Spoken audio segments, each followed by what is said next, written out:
For the first time in 12 years, the IBL semifinal emanates from Hastings Stadium here in Guelph. Good evening, everybody. Welcome to Guelph Royals TV. Mark Pare, Josh Alderman here in the broadcast booth as it is Game 2 of the IBL semifinal between the Guelph Royals and the Welland Jackfish. And Josh, it is a 1-0 series lead for the Guelph Royals. It didn't come without its theatrics 48 hours ago, but nonetheless a big 4-2 victory for the Royals.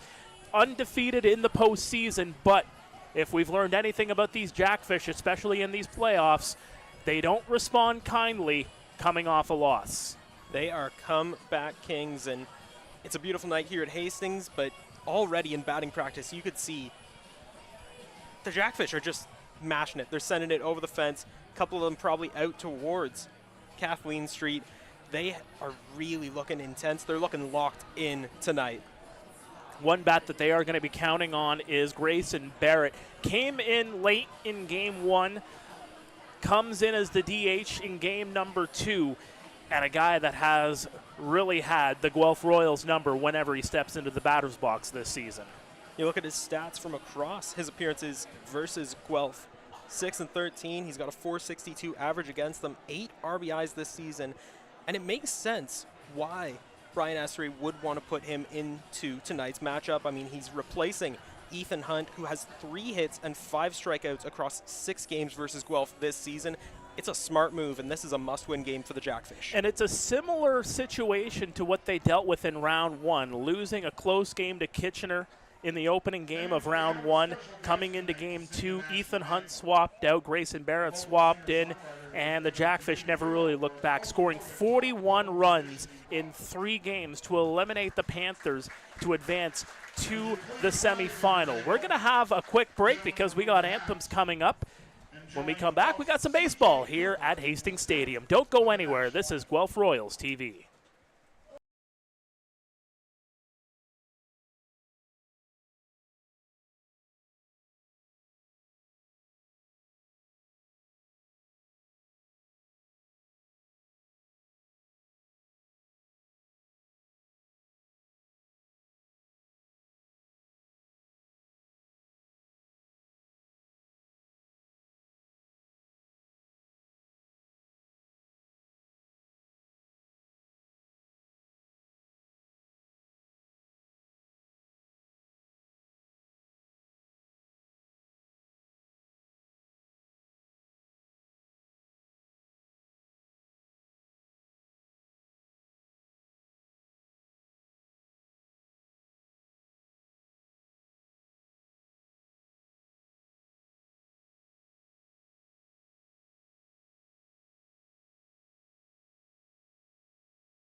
The ever-talented C.J. Cooper with the anthem here at Hastings Stadium tonight. We are set for some baseball under a beautiful blue sky. We're sitting at 24 degrees under the lights.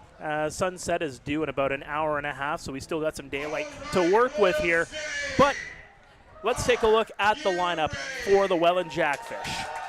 It'll be Jonah Weisner to lead things off, followed by Gio Morello. Mateo Porcelato is batting third. In the cleanup spot, Robert Mullen, who many think would be the MVP of this team. But 1 through 9, this is a very stout lineup, if I do say so myself, Josh.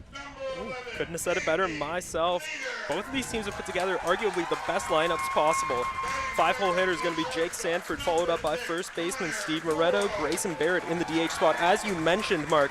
And rounding out the lineup is going to be second baseman Dawson Tweet and the starting shortstop Tyler Dupuis. And they'll be taking on Jacob Kuch. He has made his mark here at home this season. The best ERA in the IBL throughout the regular season. At home in particular, a 172 ERA. Opponents are only hitting 160 off of them in this ballpark during the regular season. But as Brian Essery would probably tell you, I've talked to him a couple of times throughout this postseason so far, and one thing that he has mentioned is that it's a whole new ball game here in the playoffs, and it is tough. And I mean tough to run the table, to win a championship. They know all about that, winning the IBL title a year ago, and here they are, down one bagel, and they are going up against a tough Guelph lineup here tonight. I mean, when you're trying to run the gauntlet, you got to take every game as a new opportunity. Start fresh, start new, and just go. Looking at the defense for the Guelph Royals, from left to right in the outfield is going to be Ashton Patterson, J.D. Williams, and Andy Leader. Garrett Takamatsu working third base. Connor Morrow's over at short. Carson Burns in at second. Josh Garton at first. And Franklin Torres will catch Jacob Cush. Jacob Cush returning to his hometown after spending last season a stellar season with the Trois-Rivières Eagle in the Frontier League.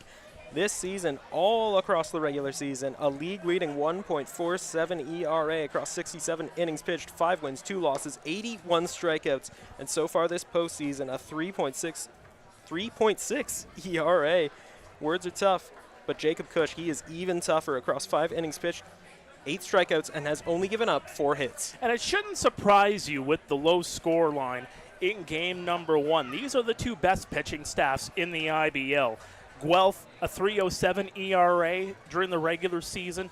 Welland, second spot with a 3.64 earned run average. Guelph this postseason, well, they got a 1.75 ERA to work with, and especially when you look at what they were able to do against the Chatham-Kent Barnstormers, putting up all the runs, but at the same time, too, keeping the Barnstormers, and especially Seth Strong, off the score sheet for the most part.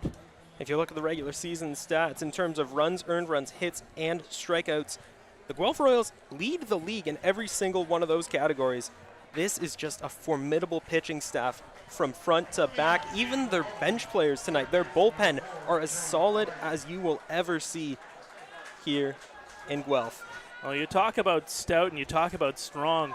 No stronger is Jonah Weisner hitting .560 during the postseason. He had himself quite the series against the Panthers and continued on a lengthy hitting streak in game number 1.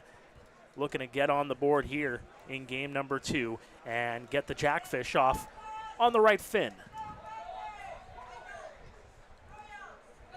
Jacob Cush gets the sign from Torres. Delivery is upstairs, and we are underway at 7:33. Glad you can join us on this Saturday night. Jonah Weisner, one of the leading rookies in the IBL across the regular season, .395 batting average, 34 hits in 24 games, 13 RBIs, and 7 stolen bases. You look up and down this Jackfish lineup tonight, they are a scary combination of contact, power, and speed. Well, this is the MVP from the Western Canadian League in 2023. That one's going to go in for strike 1 as it paints the inside edge. Couple of high pitches from Jacob Cush to start things off, and decides to go in with his third delivery. Swing and a miss for strike number 2. As Cush already starting to work the quadrants a little bit here in the early going.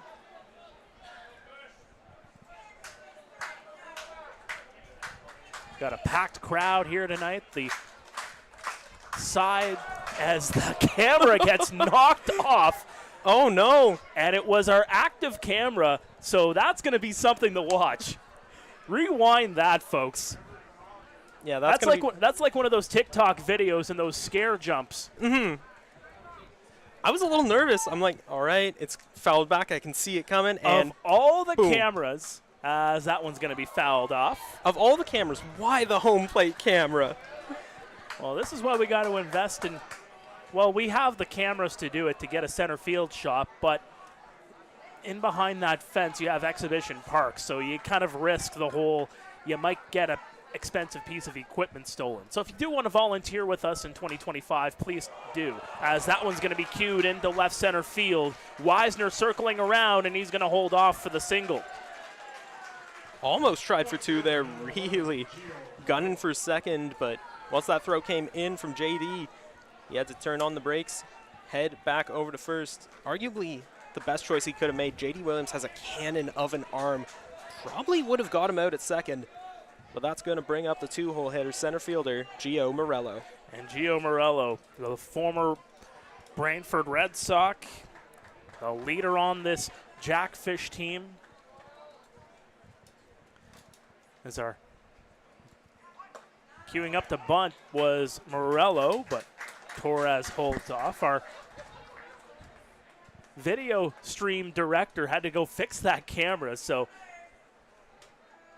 trying to make sure everything is up and ups here, so I'm kind of filling in and trying to update that score bug as much as we possibly can. Yeah, shout out to Jacob Chappelle, the producer for tonight's broadcast. He's been doing a stellar job all season long, and he's been an exterminator of dangerous invasive bugs. Now he can call himself a camera maintenance man. That's right. It's an 0-2 count here on Morello. Hitting 176 in the playoffs. You know that's going to go up. That's going to miss just outside as Cush trying to paint the outside. Jacob Cush, just like his running mate Kyle Thomas, usually a 1-2 punch. They are both a scary combination of flamethrowers who can paint the corners. They are technical with ease while still throwing high 90s. The 1-2 is skied high, and that'll go out of play. Out towards the beer garden here at Hastings. You can see a couple people ducking out of the way. Beer's pretty good price down there. I mean, it's no $4 pond water, but still some good quality beer. Get some nice lagers down there, maybe some IPAs. Throw over to first, not in time. Pretty great place to watch the game, too. Fantastic view right up that third base side. Yeah, you have the entire line down the track is just packed with fans. Especially if you look over towards the right field track, just gets even better. You get goosebumps seeing Hastings packed to the gills, if you will. And this is what you like to see if you're the Guelph Royals, is you bring in a packed stadium. You have a lot of fans here in attendance and just enjoying some good baseball, no matter if you're a fan of the Royals or the opposition. In saying that, the Jackfish, well, we all know they travel quite a bit, as that's going to be popped up. Remains in the infield, and Connor Morrow will make the catch. Well, it is a known fact that fish travel in schools, but here at Hastings, especially against the Chatham-Kent Barnstormers in the last game of that series, Hastings was just rocking. So many fans turned out, and now somehow even more have appeared. Well, that's what happens. You see, the deeper that your team goes, there's a buzz in the Royal City. You might even get into hockey season at this rate. Got the Storm starting up their preseason tomorrow on the road, as that's going to go in for strike one on Mateo Porcelato. Porcelato in his third year with the Jackfish had 61 hits, 31 RBIs, 25 stolen bases last year with them. He has just been a key veteran asset to the Jackfish as they look to run back the title defense. A Swiss Army knife type of player. In 2022 had 36 stolen bases and was still second on the team. Brandon Nicholson had the record there. Chopper in the infield. Burns gets it over to first in time. That'll move over the runner, but Porcelato's retired. That was a good read from Weisner to stay ahead of the plate, to stay out of the double play. Just get ahead of the ball and try and at least put a runner in scoring position for Robert Mullen. And Carson Burns, of note, you know that he would like to get a little bit of revenge. He was part of that Barry Baycats team that went up early on the Jackfish in the IBL final a year ago before the Jackfish ultimately came back and won it.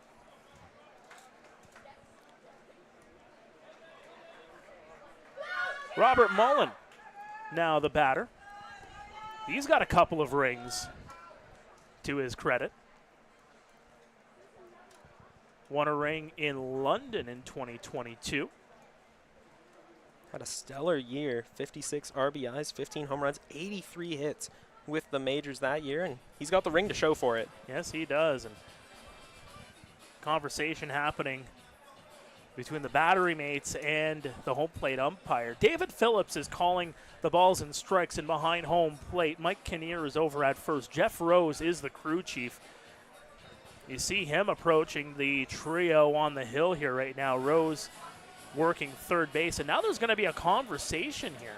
Yeah, we got Dino Ramel heading out, and I mean, he always looks a little heated, but he definitely looks a little frustrated right now. Well, we saw him very much heated in game number 1, was ultimately ejected along with Andy Leader. 3 ejections 48 hours ago. Hector Yon also ejected from that ball game. As the conversation continues between Rose, Kinnear, and Phillips. Yeah, 1 game is all it took for this budding rivalry, I would say, to boil over. Tension's really bubbling here tonight. Well, and the one thing that that encapsulates, I think they were trying to decide whether or not it was going to be a mound visit, perhaps.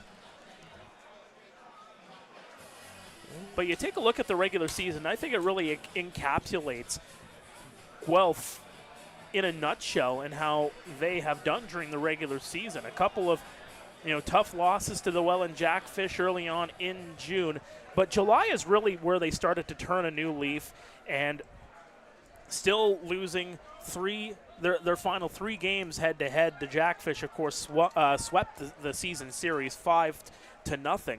But a lot closer games in the tail end of the regular season. Swing and a miss. We know Welland has some fantastic bats, and in that 5-game, I guess you could call it a series against these Guelph Royals, the Welland Jackfish put up 34 runs compared to the Royals' 14 across all 5 games. That one's queued up high, deep to center field, and J.D. Williams gets underneath it for the catch.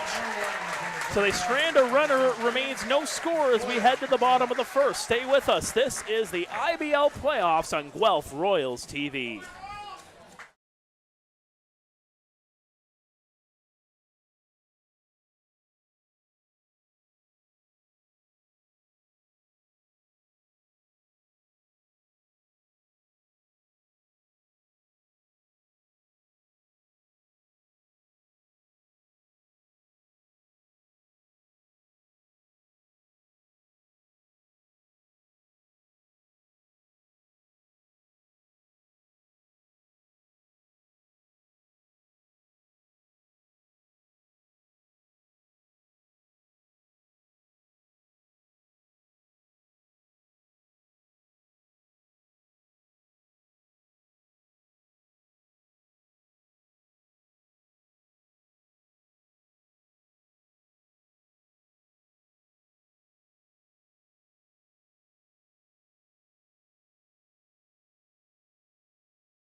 Welcome back to Guelph Royals TV. It is Game 2 of the IBL semifinal. Let's take a look at the starting lineup for the Guelph Royals. Andy Leader, Connor Morrow, and Franklin Torres will lead things off. And, well, this has been the exact same lineup the Royals have sent all throughout the playoffs. As the old saying goes, if it ain't broke, why try to fix it? it's been business as usual for the Royals with this lineup as we look at the rest of the lineup momentarily. There's strike one. Teodoro Ortega on the hill here tonight for the Welland Jackfish. Garrett Takamatsu batting cleanup. J.D. Williams, Ethan Hammond, Josh Garton, Carson Burns, and Ashton Patterson rounding out 1 through 9. And a couple of quick strikes there from Ortega. Ortega, one of many rookies on this Jackfish roster, currently in the playoffs. 1.28 ERA, 1 win, 7 innings pitched, 6 strikeouts, and 5 hits given up. Really impressive stuff from the youngster. And, the former Oakland Athletics farmhand spent 5 seasons as a pro in the minors, made it up to as high as single-A ball in Down East in 21 and 22. More of a check swing there, more of a check half swing by Leader as he fouls that one off. I'm surprised that made contact. He got the bat back seemingly in time, but that pitch was inside on the hands, so it only makes sense. Ortega, the delivery, is going to be fouled off.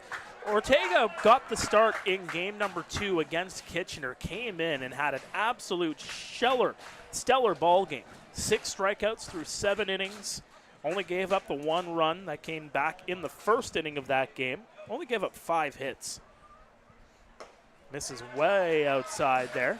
The 24-year-old, only 2 starts out of the 5 appearances during the regular season. A big piece of this Welland Jackfish pitching staff. The 1-2. Set through the hole into right field, and Leader with a leadoff base hit. Andy Leader, he's got subtle speed. He's one that the Jackfish really got to look out for. He's scored 5 runs already in the playoffs. I mean, as soon as a ball touches the outfield grass, he's gone.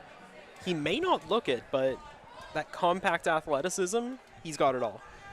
The way he's able to track baseballs, too, there's a reason why he's so renowned and has got such a great reputation as an outfielder. Just his ability to track the baseball, get into the right positions, and even if he's a little bit off, he's still going to go out and make a stellar catch. He's a great, great outfielder.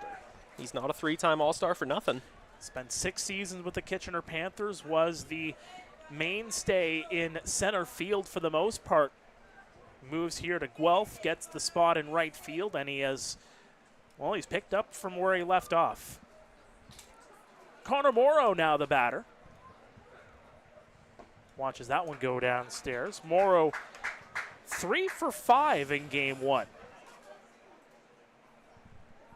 Yeah, had a really great outing there, and it just makes sense why Dino Ramel would want to stick with this lineup. You said it best, Mark. If it ain't broke, don't fix it. Exactly. Morrow in the regular season, 3 doubles, 9 RBIs, 3 stolen bases, and a home run, all rounding out to a very impressive 280 batting average. Holds off on the attempt there, but it goes across the plate. 1 ball, 2 strikes here on Connor. 529 during the postseason. 3 stolen bases, 9 hits. He scored 11 runs and has hit for 2 RBIs. He has been around for a long time, a former Barrie Bay Cat, as that one's going to be fouled off. Leader was off on the pitch,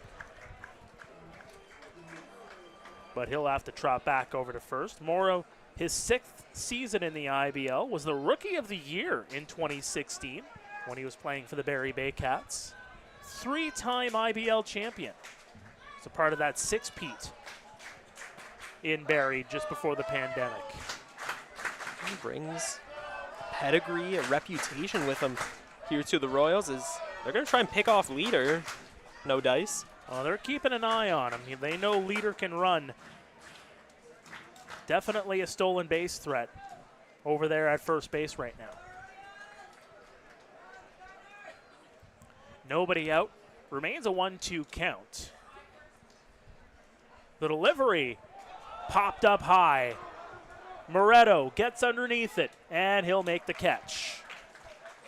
So mark that as an F3 on your scorecards, and there's one away here for Franklin Torres. Torres, the longtime LA Angels farmhand, spent close to 9 years in their organization. The Venezuelan currently in the playoffs, batting .236, 4 walks, 4 hits, and 4 runs. He had a stellar regular season, though. .364 batting average, 10 RBIs, 2 home runs, and 3 doubles across his limited time with the Royals. Came in later on during the season. Dino was looking for a full-time catcher. Oh, they got him in Franklin Torres.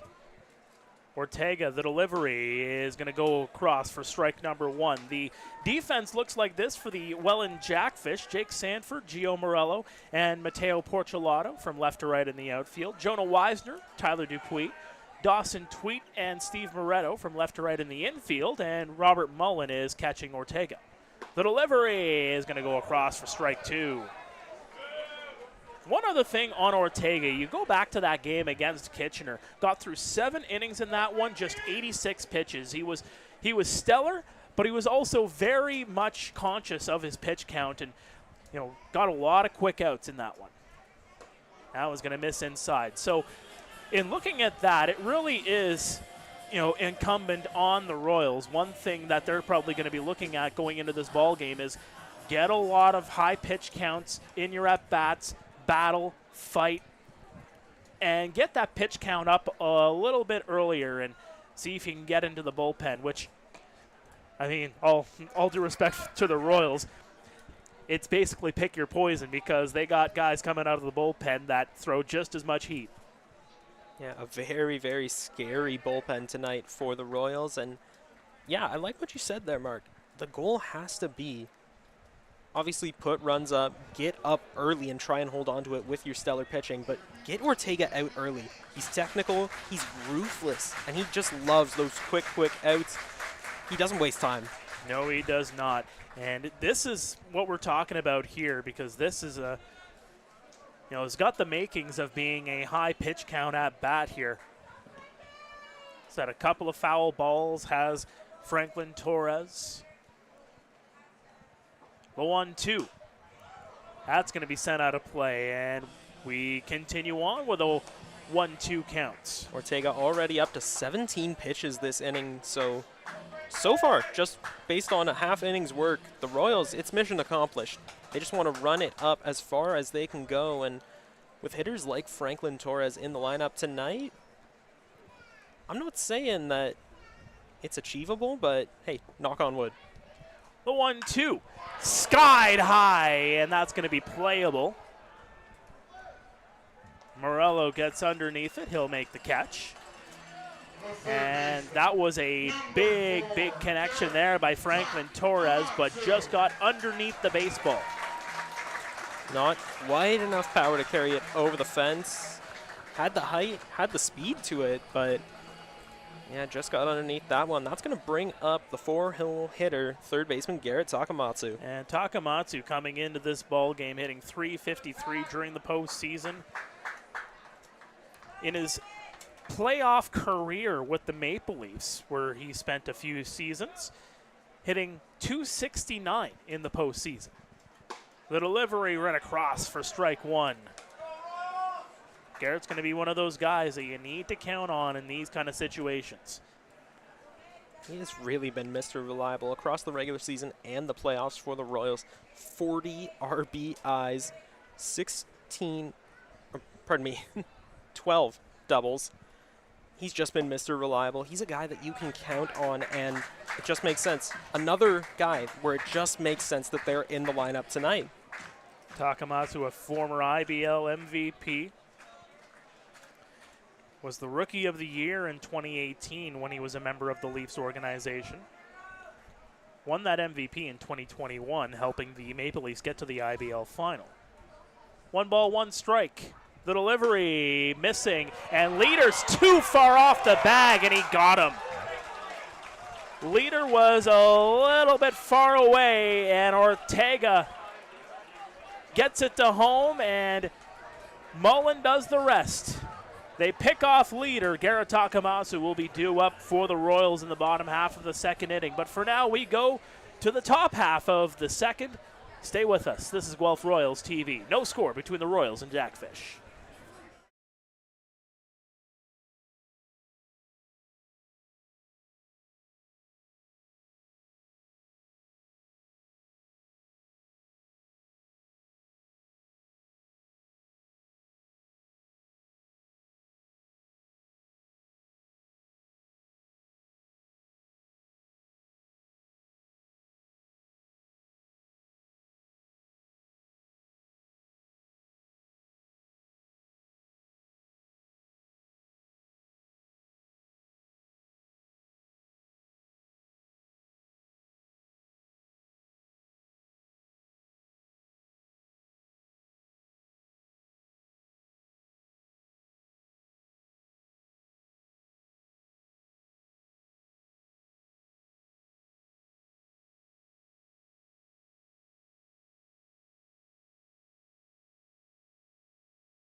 Welcome back to Guelph Royals TV. To the second inning we go here at Hastings Stadium. The sun's starting to set here in Guelph. Mark Perry, Josh Alderman. Jake Sanford will lead things off here for the Jackfish as the first attempt there from Jacob Cush goes outside for ball number 1. Sanford, the league leader in batting average with .393 in the regular season. Had 28 runs, 23 RBIs, 48 hits in 31 games in the regular season. And his postseason, not too bad so far. And he's not doing too badly whatsoever. .292, it's a respectable number. And he's batting deeper in the lineup, and this goes to show just the depth that the Jackfish do have. The 1-1, swing and a miss. I think that could be a key theme of tonight's game. Battle of attrition. The Jackfish have a very deep bench, but you look at the Royals, a lot of their players have gone off to school. That's the issue when you bring in a lot of NCAA players. You got to contend with them heading back to college or uni. Liner to center field, and J.D. Williams will get underneath it. And this will bring up Steve Moretto, who knows how to clean the clock of the baseball, that's for sure. In the regular season, 35 hits across 40 games played, 9 home runs, 32 RBIs. And in the playoffs, already a .316 batting average, 6 RBIs, a double, 4 runs scored, and 6 hits. Whew. It is a tall task for Jacob Cush. That'll be ball number 1 there on Steve Moretto, the first baseman. Moretto, second year in the IBL. That one's going to miss. Second team All-Star a year ago. Was also the runner-up for IBL Rookie of the Year. Matt Fabian of Brantford won that award a year ago. Last season, 29 walks, 40 RBIs, and a stellar 16 home runs from the youngster. Jacob Cush gets him to swing through that one. 2 balls, 1 strike here on Moretto. Played 5 years at Sacramento State. Long-time Division I athlete in the NCAA. That one's going to miss downstairs, and it's a 3-1 count. Fans don't like that call. Was also teammates in minor ball with Matteo Porcelato. Both of them BC natives, as that one's popped up and out of play. Connections run deep in this Jackfish organization. I mean, you do have plenty of rookies, but you've got a lot of returning players, a lot of second, third, fourth year players here with the Jackfish. And they've spent their entire career, well, most of them have spent their entire careers with the Fish. They've got bonds, they've got relationships, and that's one of the many reasons why they've gone so far in the playoffs these last few years. That one's delivered high and in, and Moretto's going to get on base with a walk. Just the 4th walk issued by the Royals in the playoffs. Coming into tonight in the playoffs, Guelph and Welland both with 45 strikeouts, but it's the walks that make the difference. Just 3 walks for the Royals pitching staff issued, 13 walks issued by the Welland Jackfish pitching staff. Swing and a miss by Grayson Barrett for strike number 1. And this is going to be key for the Welland Jackfish. It is going to be the 7, 8, 9 in their lineup that really need to pick things up, particularly in against the Royals, where the 7, 8, 9 hitters have not fared well here at Hastings Stadium. They did well against Kitchener. That's where that momentum needs to continue if you're the Jackfish. It's a tale of 2 very different 7, 8, 9 hitters. But the inclusion of Grayson Barrett tonight, if you're a Jackfish fan, that's a good sign. He has just been, as we mentioned off the top of the broadcast, just clobbering the ball against the Royals this season. So his inclusion could help turn things around and maybe help motivate Tweet and Dupuis to pick up their game as well. Well, and they've been doing well in the playoffs, but just saying that during the regular season against Guelph. Against Guelph, yes. Hasn't gone exactly their way. It's an 0-2 count. Chopper. Morrow fields it over to second. They're not going to get the throw over to first, so Grayson Barrett will reach on the fielder's choice, but they erase Steve Moretto off the base path, and there's 2 away here for Dawson Tweet. The Royals take away the lead runner, take away the scoring threat. And that's a veteran move by Carson Burns. He has that vision that can really only be likened to Andy Leader on this Royals roster. Another veteran, another all-star with Guelph, and just a really great presence of mind to not make the throw over the first, not risk it, just take the easy out, take the lead runner, and now have 2 outs facing off against Dawson Tweet. And he swings through that pitch for strike number 1. You just think about the experience, particularly in this Guelph infield. Garrett Takamatsu has been to the final a couple of times. Connor Morrow has won 3 rings. Swing and a miss again for strike number 2. Carson Burns went to the final a year ago. Josh Garton's got all the experience in the world, has played over a decade in this league. That's experience that you like to have. Those are tested veterans. Popped up. Infield. Morrow calls off Burns, and he'll make the catch. We remain scoreless heading to the bottom of the second. This is Game 2 of the IBL semifinal on Guelph Royals TV.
Welcome back to Guelph Royals TV. Mark Perry, Josh Alderman here. Bottom of the second, scoreless between the Jackfish and the Royals. Glad you can join us on this Saturday night. Garrett Takamatsu will step back into the batter's box to lead things off for the Guelph Royals. That was going to miss outside for ball 1. He was having himself quite the duel with Ortega, but alas, if you're a Royals fan, Andy Leader getting picked off is not the way you want to see that first inning end, but it's going to bring Takamatsu back up. New inning, new chance to shine. It resets the balls and strikes, and now it is quickly up 2-0 here in the count. And no surprise if this game is a low-scoring one with the pitching staffs for these two teams, and they're going to say Garrett did not go around on that one, and it's a 3-0 count. Should note that no suspensions really came about from that Thursday game. Dino Ramel's in here. Andy Leader is the leadoff batter, as you saw. Chopper in the infield is going to go foul. Hector Yon is available if he is needed as well. Those were the 3 that were thrown out of Thursday's game.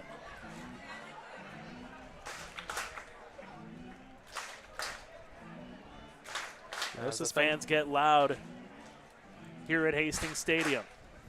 No suspensions have been announced yet, but those 3 guys, they got to be careful. They're walking on thin ice after what happened on Thursday. you can debate all day if it was fair or unfair, but the fact of the matter is they got ejected. Chopper, and that's going to get by Dupuis. Base hit here for Garrett. Takamatsu's 7th hit of the playoffs. He is on a hot streak, and the Royals really need him to be. He is the guy that they lean on. He's Mr. Reliable, and I mean, keep him with that theme. That's going to bring up Mr. Left Turns Only, J.D. Williams. J.D.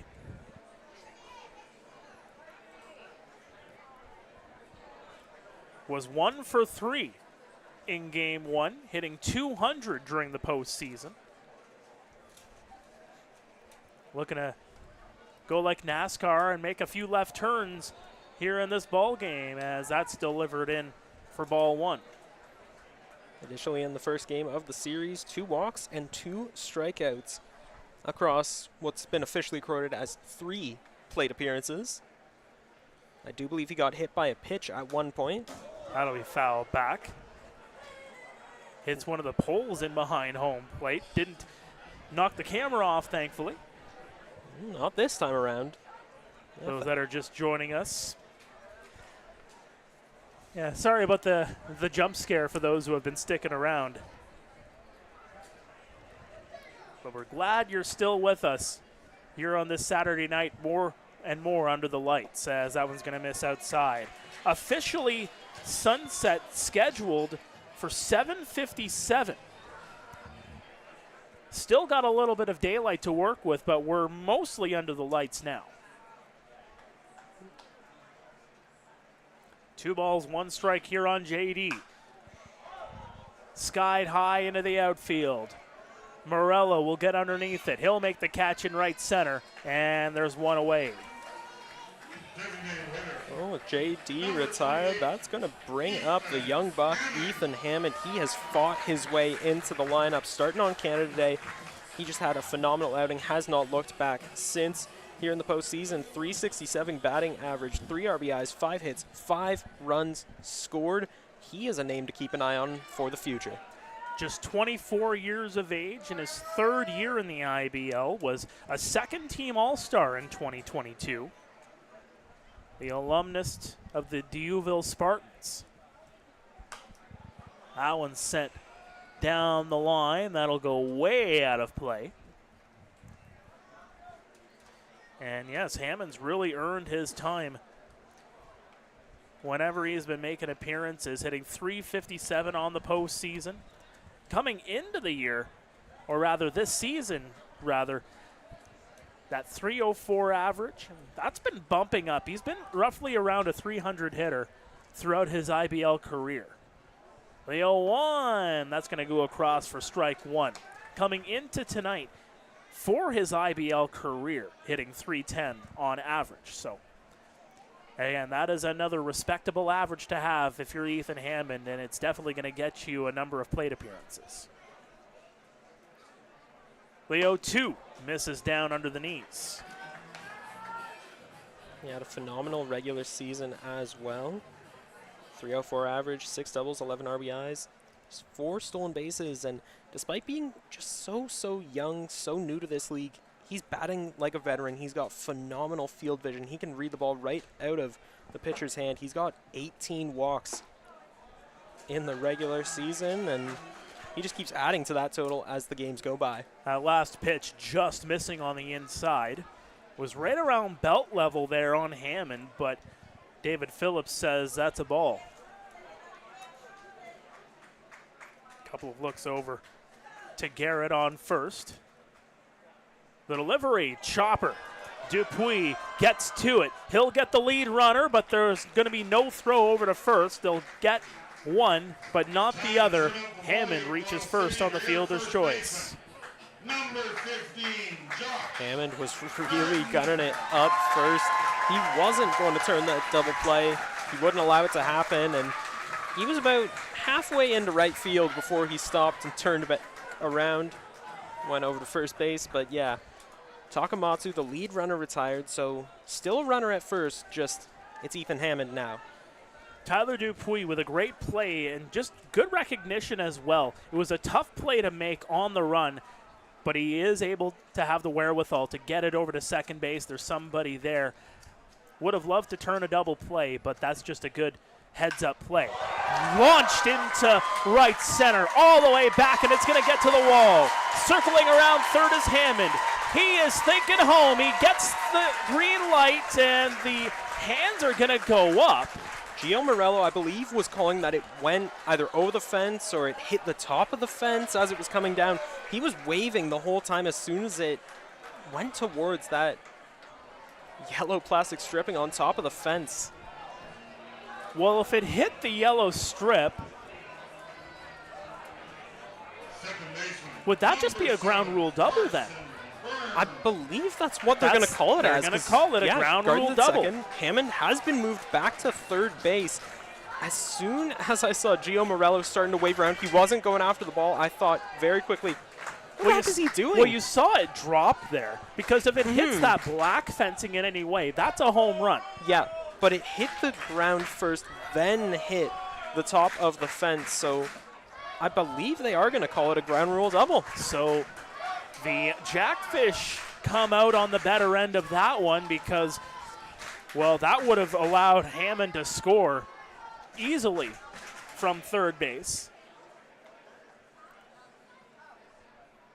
That one's going to miss outside. Carson Burns, who has done yeoman's work since moving over from Barrie to Guelph, especially on the offensive side of things, was hitting just 149 with the Baycats in 2024. Hit 276 for the Royals during the regular season. 1 home run, 6 RBIs, 1 stolen base, and 4 walks to accompany that average. Moving to the Royals has really rejuvenated the 2-time All-Stars career. Good location there from Ortega. Had a bit of movement to it, clipped the plate before it went inside and got enough of it to get it called a strike. So 2 balls, 1 strike here on Burns, and that's going to be right across Broadway for strike 2.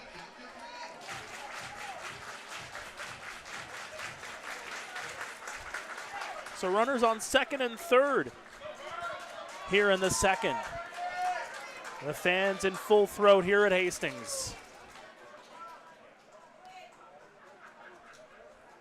Mullen sets up a little bit more outside and tried to pull it in, but now it's a full count with 2 out. Carson Burns, he's a veteran. This is the kind of situation you want someone like him in. 2 runners on base, third and second even. 2 outs here in a very, very tough playoff matchup. 3 balls, 2 strikes. Swing and a miss. He got him. Ortega gets out of the jam. It remains scoreless here at Hastings Stadium as we head to the third. Stay with us. This is Game 2 of the IBL semifinal on Guelph Royals TV.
Welcome back to the IBL playoffs on Guelph Royals TV.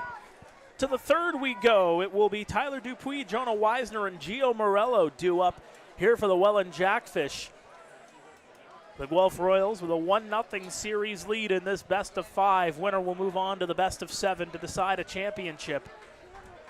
Welland looking to tie this series in a familiar spot as to what they were in round number 1 against Kitchener, losing the opening game. But, well, that game number 2 was a 14-1 victory. Would love to find a little bit of that offense here, but it's been tough goings through the first 2 innings here against Jacob Cush. Tyler Dupuis up to bat now. He brings plenty of experience to the plate in his 3rd year with the Welland Jackfish. Last season was a season to remember as he takes a big hack at that one. Yeah, Dupuis, 43 hits, 26 RBIs, and 7 stolen bases last year. And this postseason, he's been pretty solid. 286 batting average, 4 runs, 6 hits, and 2 RBIs.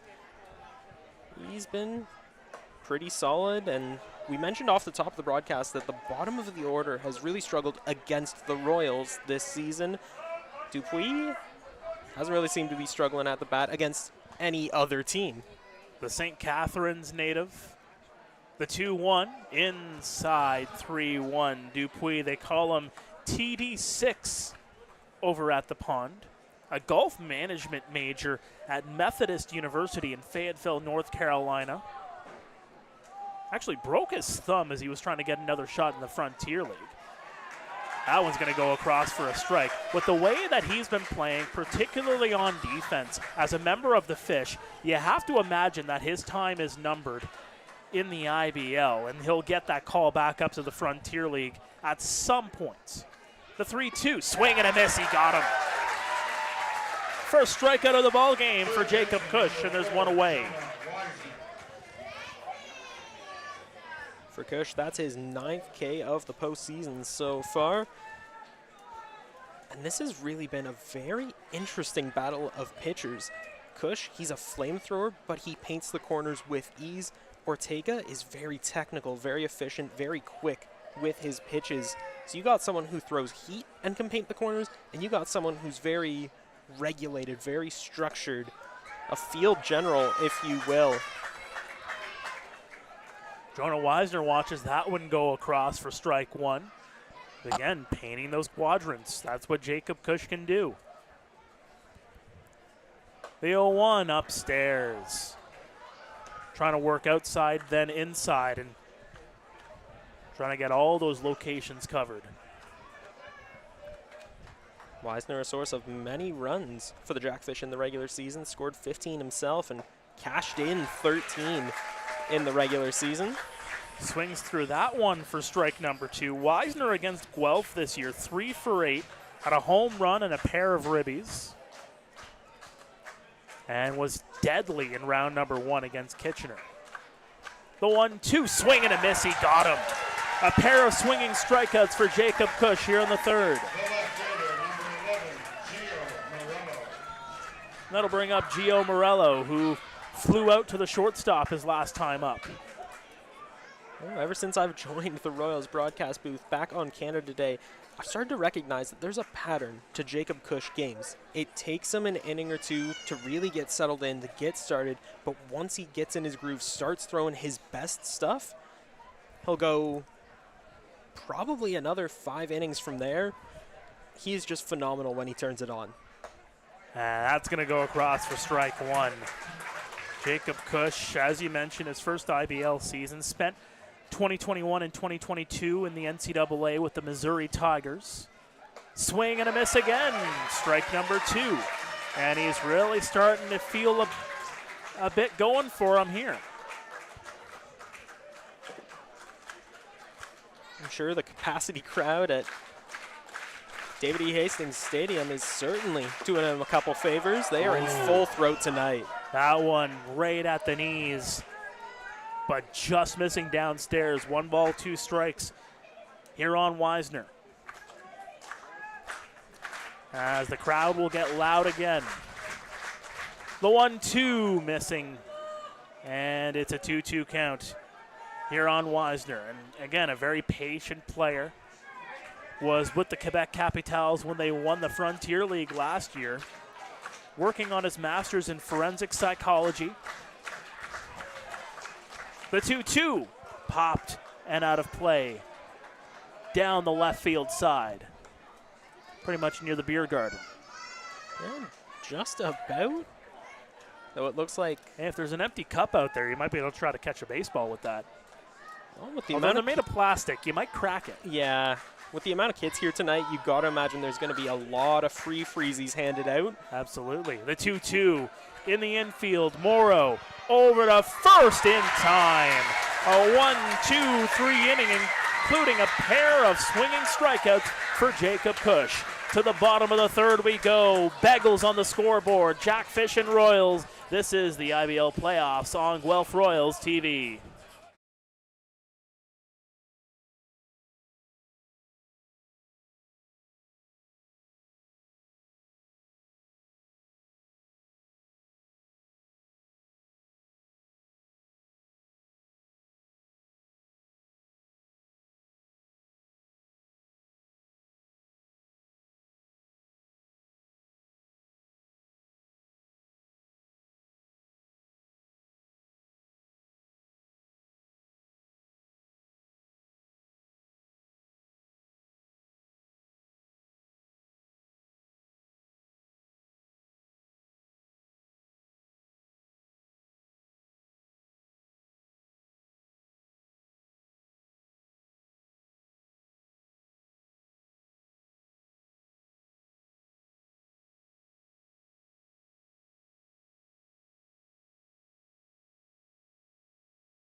Welcome back to Guelph Royals TV. Mark Perry, Josh Alderman here in the broadcast booth at Hastings Stadium. So we head to the bottom of the third, and it's Ashton Patterson to lead things off here for the Guelph Royals. They call him the road runner for a reason. 8 stolen bases, 16 runs scored in the regular season. Only 2 runs cashed in by his own hand here in the postseason. Chopper there right to Moretto, and Moretto's just going to touch the bag.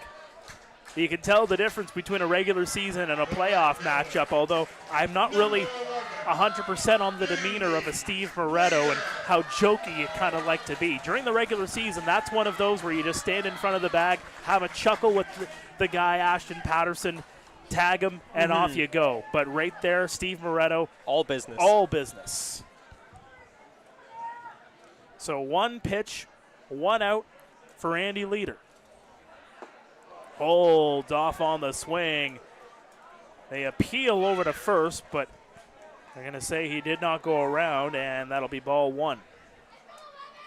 In a game, in a series like this, even Josh Garden, the friendly giant, he's usually the jokiest guy on the field. He's laughing it up with anyone and everyone, but yeah, even he seems stone-faced. He's all business tonight. It's absolutely all business. This is high-stakes baseball, Final 4 in the IBL. 2 balls, no strikes here on Leader, and that's going to miss upstairs. 3-0. Really good vision, really good take there from Andy Leader. And you mentioned earlier, Mark, about his reputation for phenomenal vision in the outfield. I don't think he gets enough credit for his vision at the plate. And that's going to miss. A 4-pitch walk to Andy. He's been around the block. He's seen it all, and he really knows how to read him. He'll take that 1-out walk there, and that will bring up Connor Morrow. And just again on Andy Leader, just for a moment, you know, I've seen him play for the Kitchener Panthers for a number of seasons. It's just a guy that has improved year in and year out, has been hungrier and then hungriest even going into last season. Just a guy that is able to improve on a lot of his stats, just so driven to improve every single day, and looking for an IBL championship here in a new locale. Connor Morrow, the batter. First pitch is down for ball one. Yeah, you've really seen that progression with Leader. Ever since he came over to the Royals, he really didn't have a good start. He was slow out of the gate, but he has been progressing game after game. And that's going to be strike on Morrow. Cannot believe it. So it's a 1-1 count, but Andy got a really good jump on that. He's in scoring position now. And with Ortega's back to him, he's more than willing to take those big leads. We saw him do that in the first inning. He got picked off. The gamble did not pay off, but he risked it all here and is able to cash out with a stolen base. It's very aggressive on the base path, as that's going to go in for a strike.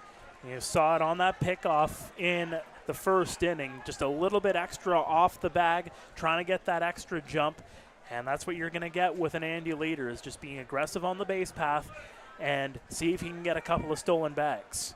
6 for 6 coming into today with the Guelph Royals on stolen bases. Couple of looks over at Leader by Ortega. The 1-2 swing and a miss for strike 3 as Connor Morrow goes down. That'll be strikeout number 2 for Ortega. Well, that's going to bring up the Venezuelan, the longtime LA Angels farmhand, Franklin Torres. He's been a reliable hand behind the plate ever since Joseph Del Rosario kind of faded out the lineup as he was getting set to head back to Missouri Valley as a freshman. And a big pickup for the Royals in Franklin Torres. A steady bat, someone with affiliated ball experience, and I mean, once he hit the ground running, he hasn't looked back since. Hit .329 in Venezuela before coming up here to the IBL. As you mentioned, a lot of that pro experience, has that defensive versatility as well.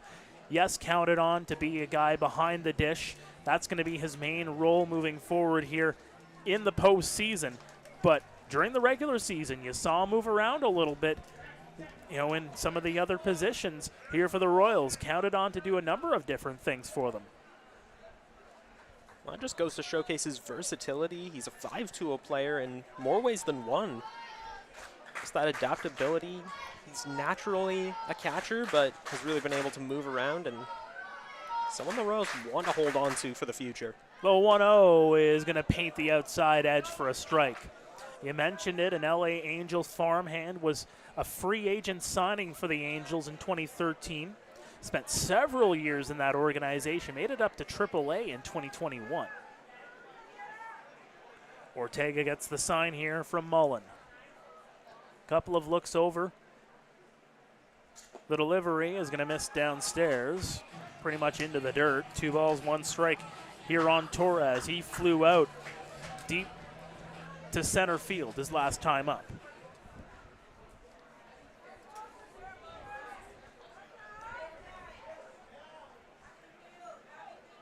Facing a 2-1 count, Torres has really got to bring the bat in. He's got to steady himself. And that's going to miss downstairs. 3 balls, 1 strike. And this is a key moment. You don't want to go with Garrett Takamatsu with 2 guys on. This is where you really need to key in and get this out and get out of this inning.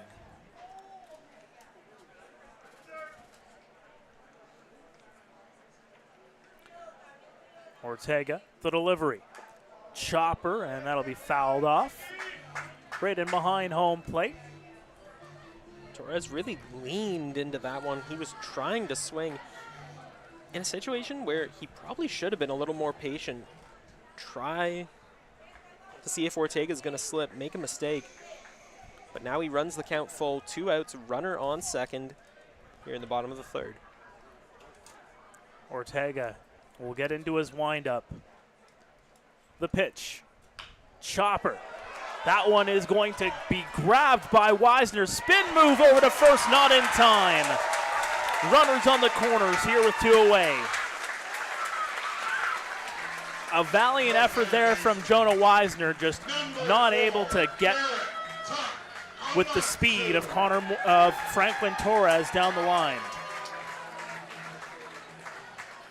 And just a quick spin in the dirt, made a great grab, but the throw just not in time, and Torres was really gunning it up the first base line, and as soon as he saw Weisner come up with the ball, it's almost like he hit the nos, found that extra gear, and was able to come in safe. So 2 outs now, runners on the corners for Mr. Reliable Garrett Takamatsu. 1 for 1 in this ball game.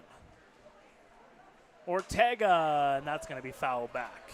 Pretty much to the batting cages in behind to our right here. Way back there.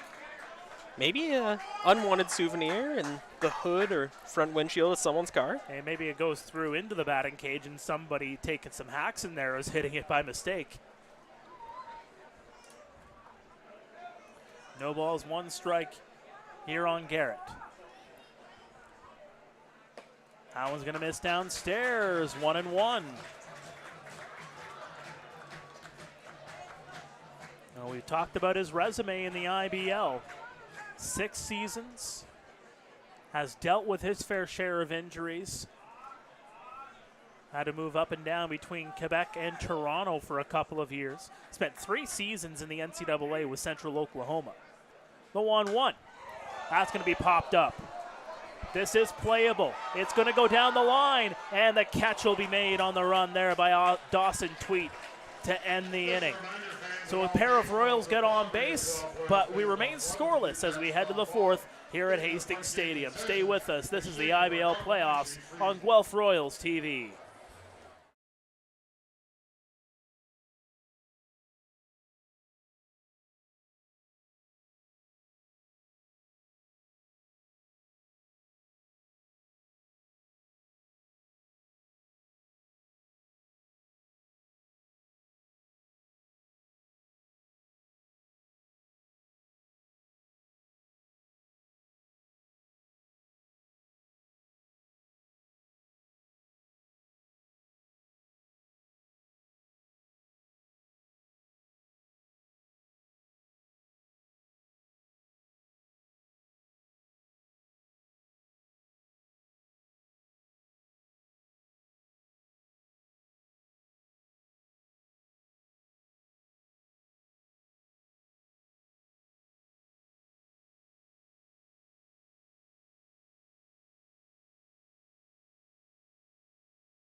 Welcome back to the IBL playoffs on Guelph Royals TV.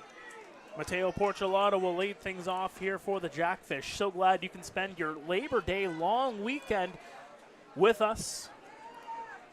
Whether you're in the park, maybe having the stream on, listen, even if it's a 20-second delay, or you're out at the camp just having a time, or whether you're listening to us in the middle of moving in whomever into college and university. It's a big time here in the Royal City for that move-in weekend beginning at the University of Guelph, as well as Conestoga College, as that one misses upstairs for ball number 1.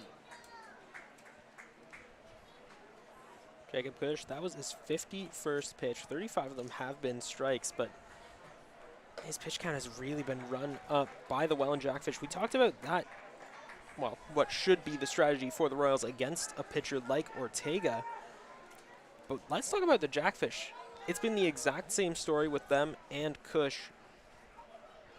with the way he's pitching, he should be able to go, barring any mistakes, at least 4 more innings, if not 4.5, maybe 5, the way he's thrown tonight. But that pitch count is going to be an issue.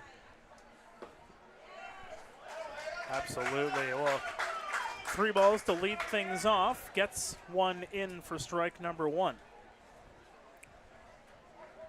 Well, he's had some lengthy outings this season, has Jacob Cush. The 3-1, swing and a miss. His longest outing coming back on July 21st. That was against the Hamilton Cardinals. It was an 8-1 victory in Hamilton, one of the rare road appearances for Cush this season. Struck out 5, only gave up 1 run off of 4 hits. And that's going to miss inside for ball 4. The catcher, number 34, Robert Mullen. And that is not somebody you want to have on the base path in Mateo Porcelato. And Robert Mullen will come up to the plate. Porcelato across the regular season and the postseason, 28 stolen bases already in this postseason. He's scored 6 runs himself. A speed threat if there ever was one. Something the Royals really have to keep an eye on is the speed and athleticism up and down this Jackfish lineup. I really think there's no 2 teams that are so evenly matched. Throw over to first, to second, not in time, and that's what I'm talking about with Mateo. Immediately takes off and gets in with the stolen base. Wastes little time at all. And yeah, like I was saying, 2 teams that are so evenly matched in practically every department. The Royals have the best pitching staff in the league. Well, guess what? Welland's got second best. Welland's got the best bats in the league. The Royals, they're up there too. Speed, athleticism, defensive prowess, big contact hitters, batters who can drive the ball for power. Both of these teams have all of those guys in equal measure. Almost like, all right, you got this guy, well, we got this guy to counter. It's a delicate dance. It's a chess match between these 2 teams. You talked about it. Runs 4 for Guelph, 245 during the regular season. That's 3rd in the IBL. 315 for the Jackfish, led the league. And they were the top 2 teams when it comes to runs against. 168 for Guelph, 185 for the Fish. So a runner on second here for Robert Mullen.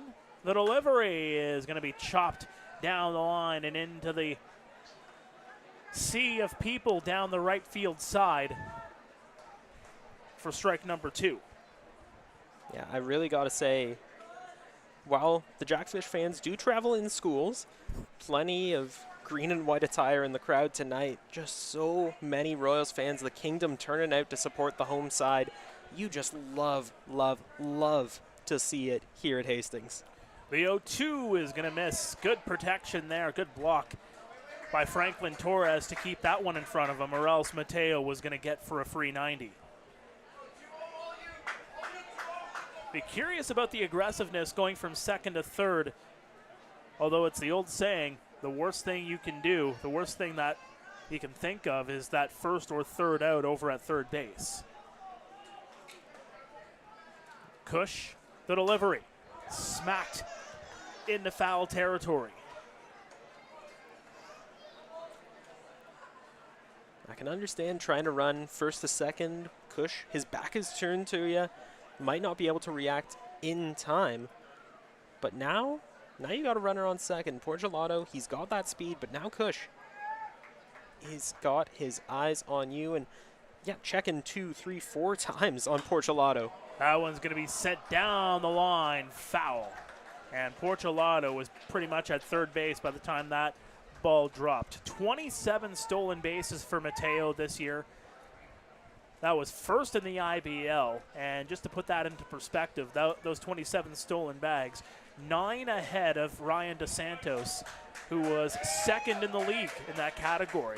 And Mateo only caught twice during the regular season, 27 for 29. Smacked deep to left field, and that's going to be grabbed there by Ashton Patterson. Mullen retired on a long at-bat there And that'll bring up Jake Sanford. Ashton Patterson showcasing his speed. They don't call him the Roadrunner for nothing. Just bolted from pretty far into that left field corner all the way out to left center, crossing wires with J.D. Williams, but he was there, made the catch, and the Royals able to hold Portulato at second with just one out here in the top of the fourth. Yeah, Patterson went about 15 yards to track down that ball. Using some football terminology, yes, the NFL season right around the corner. The CFL season really getting into its later stages. The delivery, and that's just going to miss inside on Jake, and the fans not too happy with Mr. Phillips behind the plate on that one. Well, talking about the CFL, the Labor Day Classic coming up, but I don't know, another sporting event you may want to pay attention to Monday night is these two teams, Guelph and the Welland Jackfish, going back at it again at the pond Monday night, or back here at Hastings, pardon me. That'll be foul back, and yeah, that Monday is still, if necessary, the Royals leading this series 1-0. That would be Game 4, Labor Day Monday. Game 3 is on Sunday at 6:05 in Welland. Get your tickets now. Those seats do end up getting claimed pretty quickly over at the pond. But 1,700 fans marked down on the score sheet as in attendance in Game 1, and they were rocking back on Thursday. 1-1 here on Jake. Cush, the delivery. Right into center field, and that's going to drop. Circling around third, Portulato, a throw to the plate, and could have been a bang-bang play if it was half a second earlier, but the Jackfish take a 1-0 lead on an RBI single from Jake Sanford. So narrowly close was that throw. J.D. Williams laying out as he made the throw, made a dive, put his all into that, and like I said before, he's got a cannon of an arm, just really put all of his effort into that throw and was just half an inch away from getting Portulato out at the plate, but alas, 'twas not to be. We got our first run of the game on the board. The delivery to the plate for Steve Moretto goes across for strike one, and that just again showcases the speed of Portulato, being able to circle the bases on a great throw from J.D. Williams. It got right to the plate. It was right on line, but it was about maybe half a second too late. Smacked high. Playable later, coming over right across the foul line, and he'll make the catch. And now there's two away here in the fourth. Hitter number 24, Grayson Barrett. That is going to bring up the designated hitter Grayson Barrett, and we've mentioned time and time again that he just tears the cover off the ball when he's facing the Royals. Barrett in the regular season, 6 for 13, a .462 batting average, 8 RBIs. He really likes to get into his groove against the Royals. That's going to be fouled way over toward the Guelph Royals dugout. Everybody looks no worse for wear there. Grayson Barrett, a U.S. college standout, posted a .415 average with Texas Wesleyan University in 2023. 20 home runs. Unbelievable. And that'll go for ball number one. An NAIA All-American, a dual Canadian-American citizen from Bakersfield, California. Loves to soak in that sunshine. Smacked high down the left field side. It's into foul territory, and over will not make the catch is Ashton Patterson as it goes well out of play. He went a long way to try to track that one down, though. Yeah, the seas parted for him. Fans heading for the hills. Just Patterson couldn't get to it in time. But the count now up to 1-2. Cush looking for his third K of the night. The one thing to note down those sidelines. As soon as you get past the other side of the track, that is technically out of bounds. You can catch the ball in there, but if you have your feet planted, swing and a miss for strike 3. Barrett frustrated, but the Jackfish get one on the board. An RBI single from Jake Sanford makes it Fish 1, Royals no score. To the bottom of the 4th we go here at Hastings. Stay with us. This is the IBL playoffs and Guelph Royals TV.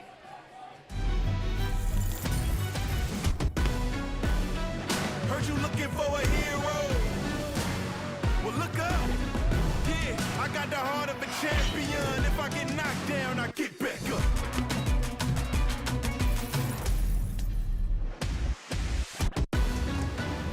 I got the heart of a champion. If I get knocked down, I get back up.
Welcome back to Guelph Royals TV. Mark Pare, Josh Alderman, J.D. Williams will lead things off here as we hit the bottom of the 4th. The Jackfish get one in the top half of the inning and strike first here in game number 2 of the IBL semifinal. Ortega still on the hill, 60 pitches in through 3 innings of work. Has been efficient in those 3 innings, to say the very least. Has given up 4 hits. And that's going to go across for strike 1. And despite giving up those 4 hits, the defense has really come out for him as well. He's been at home on the mound here at Hastings, now 37 strikes, 2 strikeouts on the night, and just 62 pitches thrown. He could be in for a pitcher's duel as this one continues on at Hastings. 1 ball, 1 strike here on JD. The delivery, that one's going to miss down and out for ball number 2. His longest outing during the regular season. Keep in mind, he only started 2 games out of the 5 appearances. 7 innings on August 9th in Hamilton. Smacked into right center, but coming over to make the catch is Mateo Porcelato. Porcelato, just like Ashton Patterson, showcasing the speed to make the important grab. Of course, Porcelato had that stolen base, came around to score back in the last half inning. Should note in that 7-inning affair, it was a 2-0 win for the Jackfish over Hamilton in Hamilton. Ortega only gave up 1 hit through 7 innings of work. 5 strikeouts, 1 walk. No runs scored, obviously. 23 batters faced, 84 pitches in that game. So again, not worried about the pitch count. That's going to go across for a strike. As whenever even he's in a start, he is efficient. Even when coming out of the pen, he has been rock solid. On August 13th against these very same Royals here at Hastings when he took over for Brandon Underhill and wrapped up the 6th inning of play. Only gave up a walk through 1 strikeout, and the Royals against him had a 1.04 batting average and, needless to say, 0.00 ERA for the night. That's going to miss upstairs. 3-1 count here on Ethan. Reached on a fielder's choice back in the 2nd. The Royals would love to add one onto the board to tie this game.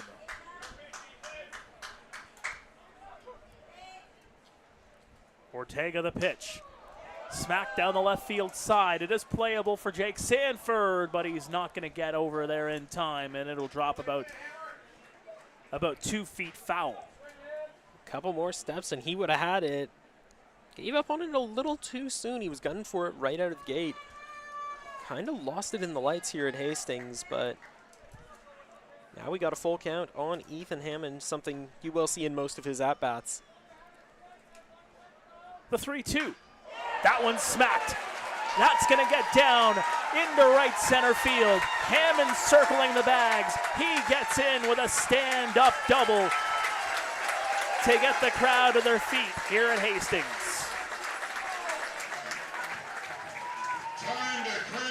Hammond picking up his 6th hit of the postseason. And hey, knock on wood, no IBL announcers cursed tonight, but he's already scored 5 runs. 3 of them coming from second base.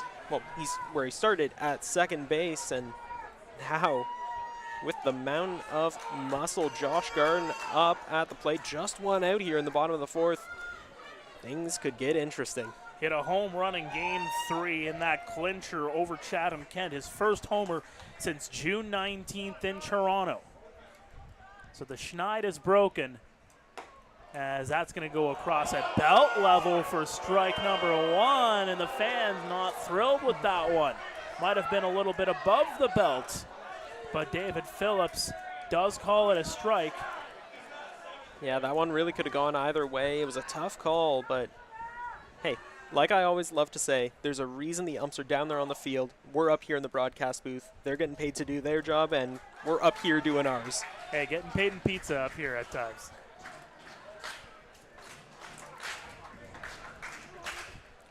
Garten, you have to think that there's a bit of a weight lifted off of his shoulders with that home run that he hit in the first round. I was there for that game. The pure elation on his face after he cranked it to deep right field out towards Kathleen Street. Just a monster shot, and the big grin as he rounded the bases. That was just a sight to see. Well, the thing is with that too, you felt like he was gripping the bat a little bit. You felt like he's gotten so close on a number of occasions, and might have been going to his head a little bit. The 1-2, that's going to miss just outside. 2-2 count. But now that he's got the monkey off of his bat, starting to swing a little bit more, and not too worried about those big bombs at the same time too, and that can really not only benefit your batting average but benefit the team around you. Ortega, check over to second, the delivery, and that's going to miss downstairs. Got away from Mullen there for a moment, but not enough for Hammond to scamper over.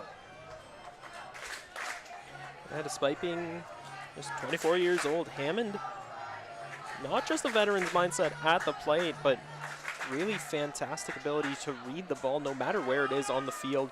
Realized that one wasn't going far, scampered back to second, and now a full count on Garten. A ground rule double his last time up. Throw. Oh. He was thinking about going over to second, but Hammond is able to get in there safely. Looked like Dupuis was a little bit too far away from second to make that throw.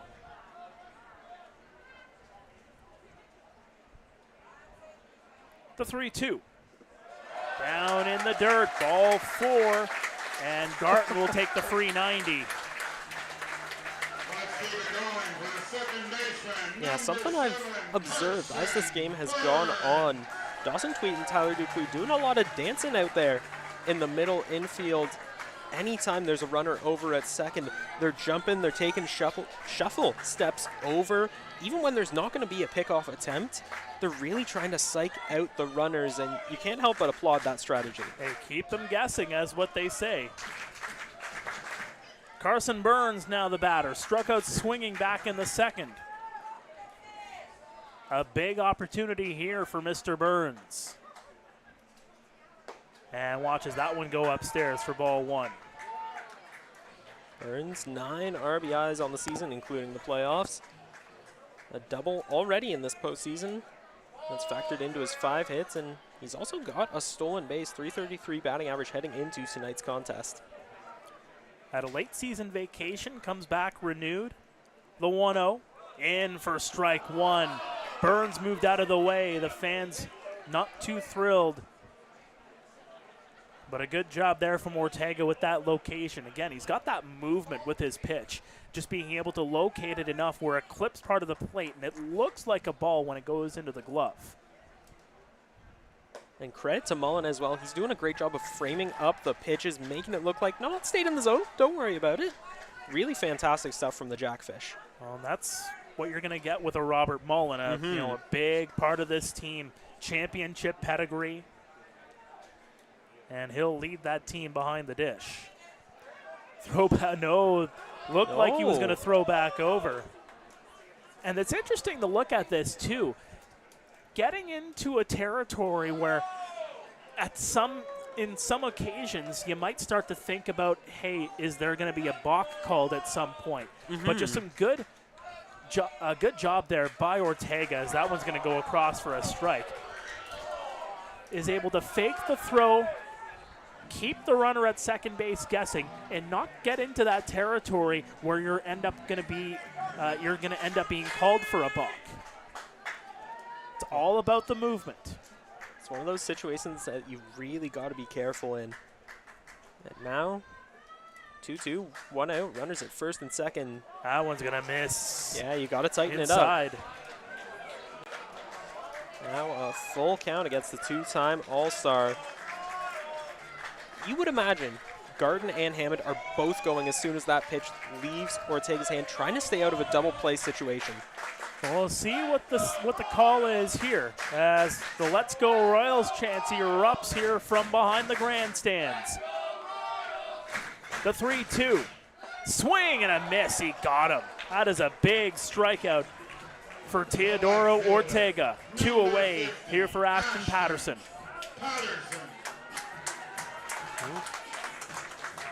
Patterson is known more for his defensive ability, his speed, his athleticism, but his ability to turn up in clutch situations really hasn't been recognized as much as it should.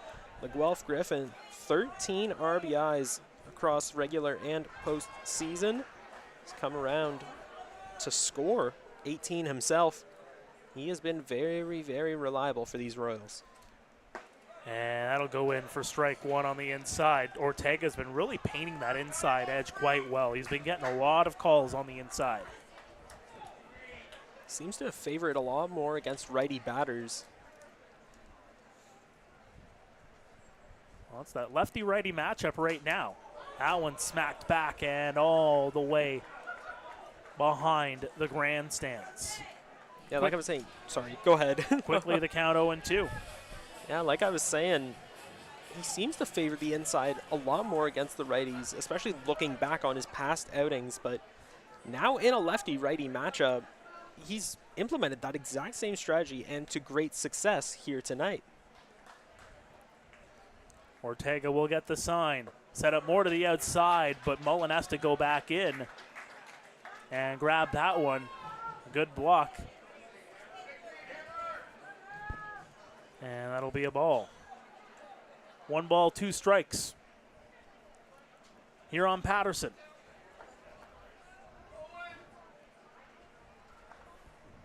Couple of checks over on Hammond. And that'll be fouled back. Rattles the camera. That camera's holding on for dear life. It's taking its lickings here tonight, that's for sure.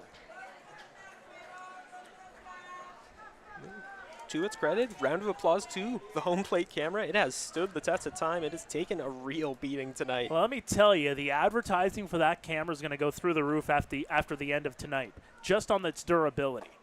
That one's going to miss outside.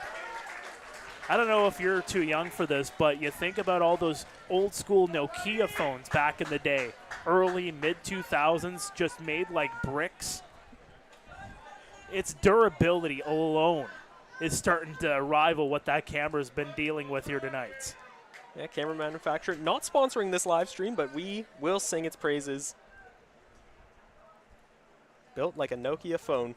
The 2-2, swing and a miss. And Ortega's pumped up. A pair of swinging strikeouts with 2 men aboard. Ortega gets out of yet another jam. The Royals strand yet another 2 on the base path. It's 1-0 Welland as we head to the 5th here at Hastings. Stay with us. This is the IBL postseason on Guelph Royals TV.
Welcome back to Guelph Royals TV. Remains 1-0 Welland as we enter the top of the 5th. Mark Pare and Joshua Alderman here on a Saturday night under the lights live at Hastings Stadium. A packed crowd here in the shadow of Exhibition Park near downtown Guelph as Dawson Tweet comes in for his second swings of the game.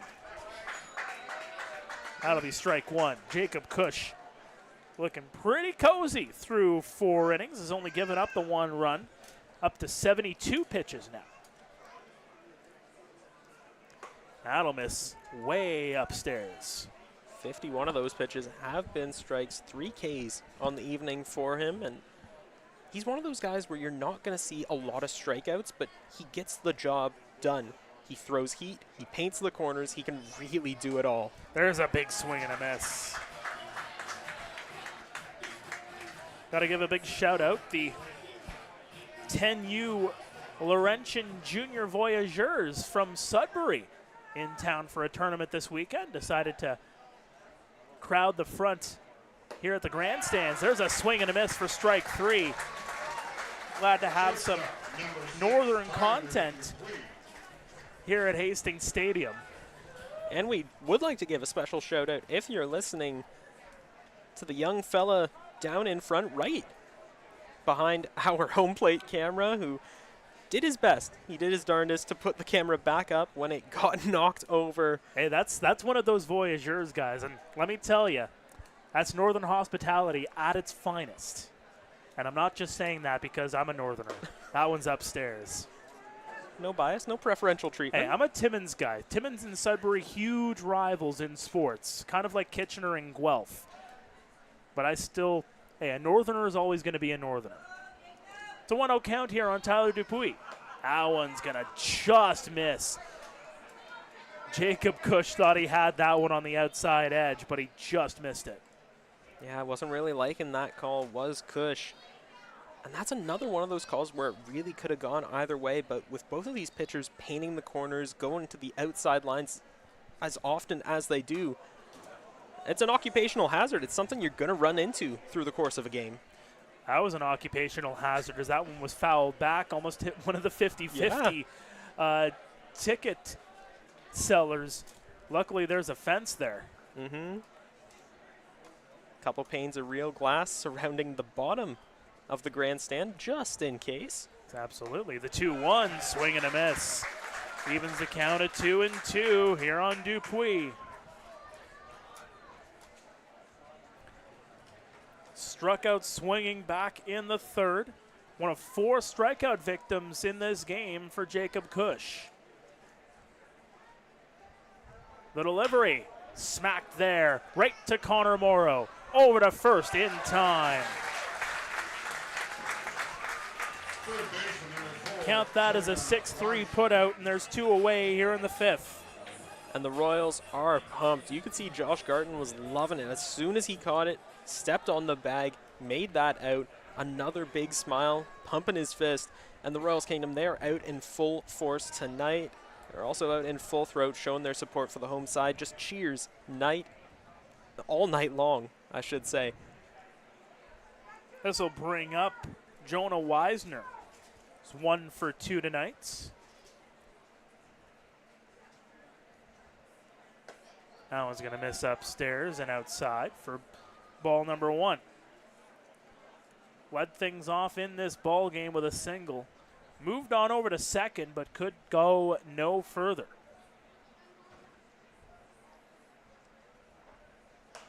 That one's going to be fouled off into the sea.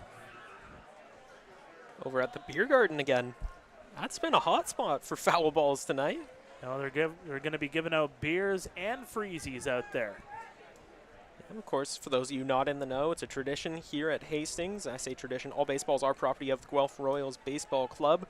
So you kind of have no choice but to return it. But you do get a free freezie in return. So you'll see hordes, swarms of kids chasing any foul ball up towards the track here at Hastings. Hey, as long as they got orange freezies available, I'm all good. You're an orange guy. I'm an orange guy. Aren't you glad I didn't say banana? I don't know if we can be partners anymore. Wow. As Weisner's going to call for time. 2 balls, 1 strike. All right, smart guy, what's your flavor? All right, I'm thinking outside the box. Blue, but then very close second, white. Cream soda all the way. Cream soda's a good one. That's an underrated flavor, I will say. Mm-hmm. That'll be fouled off by Weisner. It's a 2-2 count.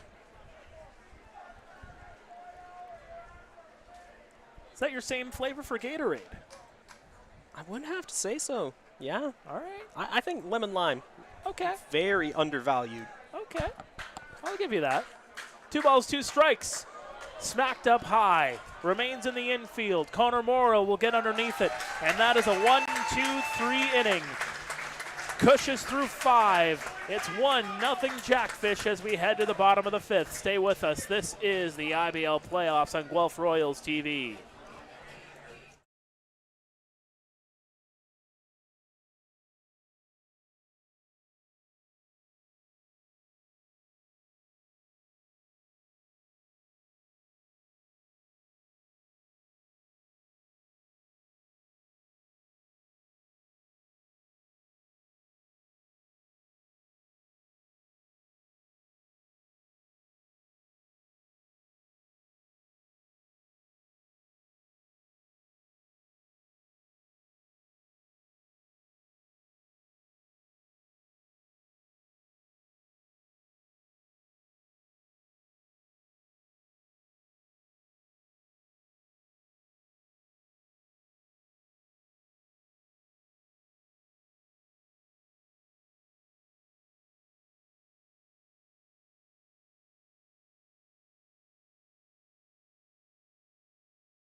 Well, welcome back to the IBL postseason here on Guelph Royals TV.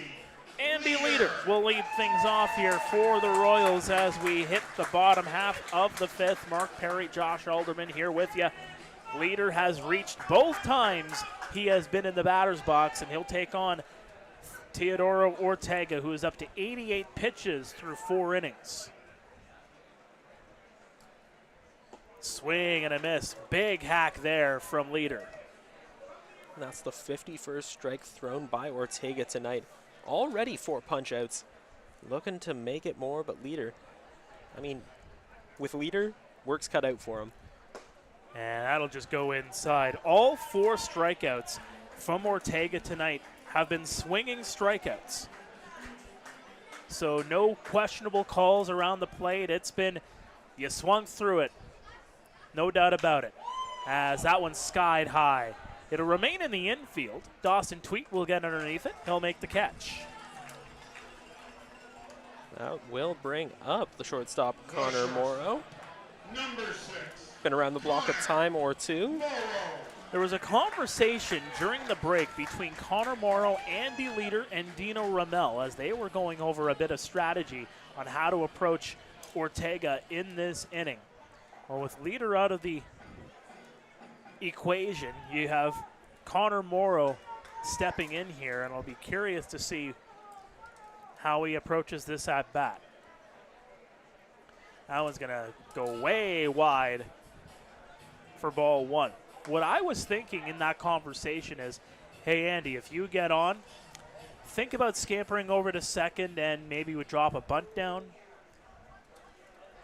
But now with nobody on base, even if it wasn't going to be that strategy, as that one goes way high and Morrow gets out of the way.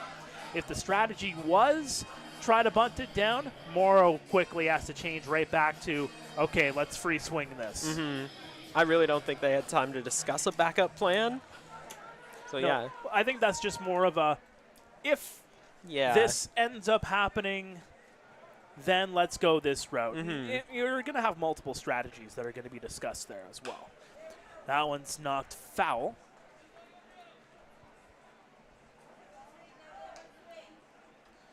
The Jackfish have 1 on the board. Came off an RBI single from Jake Sanford back in the 4th. That is where we stand right now in Game 2 of this IBL semifinal. Game 3 tomorrow in Welland. Game 4, if necessary, will be back here at Hastings on Labor Day Monday.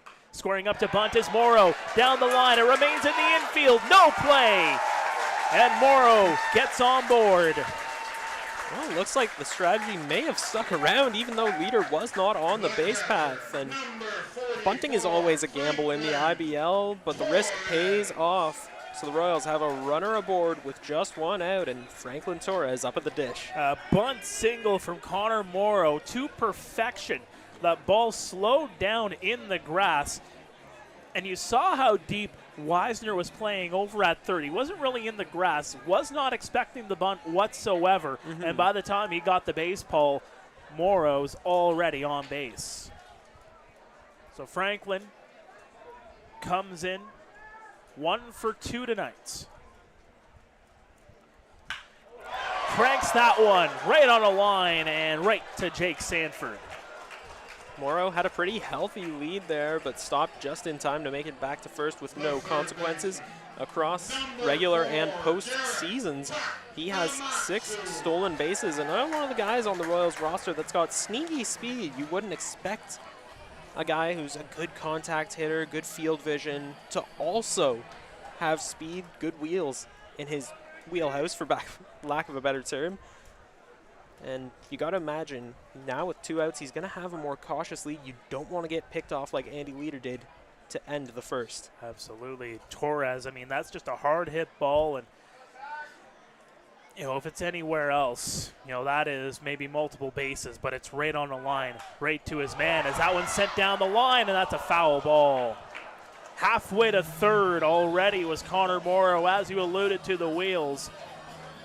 He'll have to scamper back over to first. Yeah, dejected Morrow trotting back over to first, and yeah, he was gone. If that had touched outfield grass, he would have been home back in the dugout before the throw even came into the infield. And let's go back to Torres. That's the 2nd time tonight he's gotten just a bit too under the baseball. Had the contact, the speed behind the swing, but just didn't have enough power. Garrett Takamatsu facing an 0-1 count. 1 for 2 tonight. Smacks that one well foul. Hit a single back in the second. Popped one up in the infield. His last time up.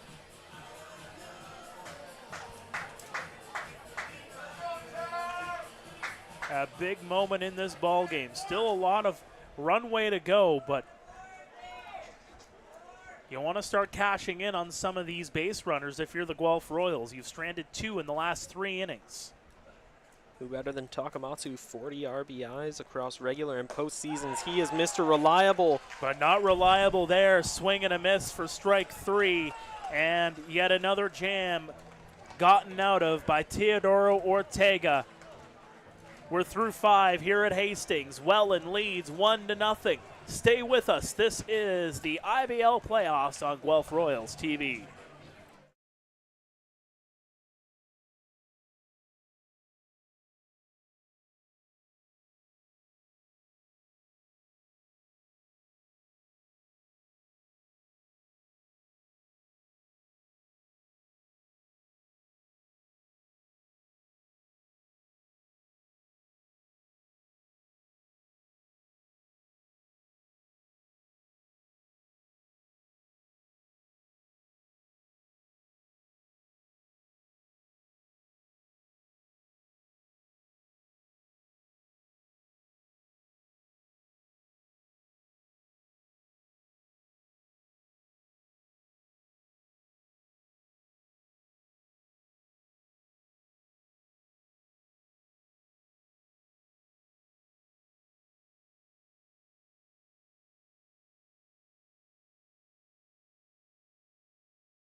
Welcome back to Guelph Royals TV. Mark Perry, Josh Alderman here with you.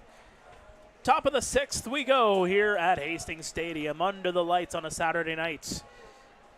As Gio Morello will lead things off. It's the heart of the order here for the Jackfish. Swing and a miss for strike number 1. Waiting on deck is Mateo Portulato, who came around to score back in the top of the 4th inning, and Robert Mullen waiting in the wings. Chopper down the left field side. Foul. Good one-handed catch by the third base coach over there. No balls, 2 strikes here on Gio. He is 0 for 2 here tonight. Has had his struggles here in the postseason. That one's popped up. Morrow gets underneath it. He'll make the catch. And Gio's 0 for 3 here tonight. Well, that is going to bring up Mateo Portulato in his 3rd year with the Welland Jackfish. And, of course, aforementioned, he came around to score after a stolen base.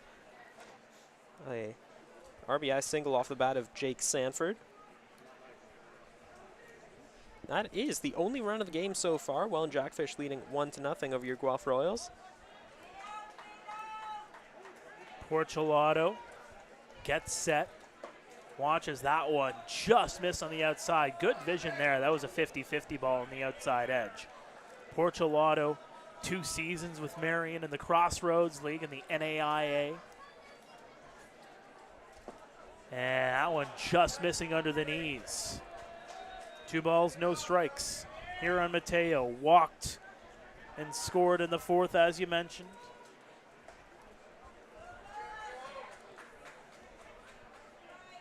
Cush delivers inside. It's a 3-0 count. That pitch count starting to go up here on Jacob, up to 88 pitches. Now up to 91. 91, my apologies. The 3-0 inside, and it's a 4-pitch walk to Mateo. And the speedster gets back on the base path. So you'll have to keep an extra eye over at first base. You know Mateo's probably thinking about going from first to second, maybe on the first, maybe on the second. Well, we'll have to see. It was back in the top of the 4th inning. The pitch had barely left Cush's hand, and he was off like a rocket. And if you're the Royals, I mean, that's the guy you don't want to see over at first base. No disrespect to the rest of the Jackfish lineup, but in terms of speed threats, Portolato is numero uno. There's a swing and a miss. Robert Mullen swings underneath the baseball. Good delivery there from Cush. So he goes a little bit higher in the zone.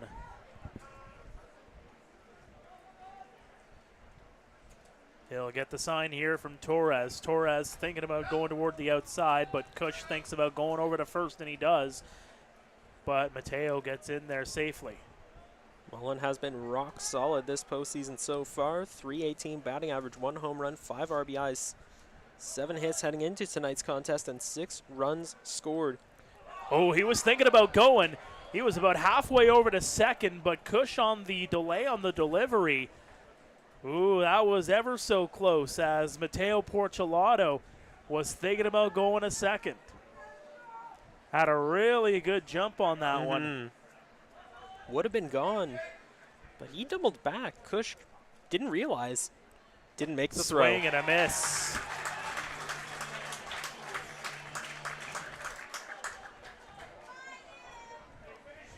That aggressive base running. Hickenfulia almost fooled Mateo himself. But the focus now on Robert Mullen. 1 ball, 2 strikes. Smacked deep to center field, all the way back and against the fence. The catch is made by J.D. Williams.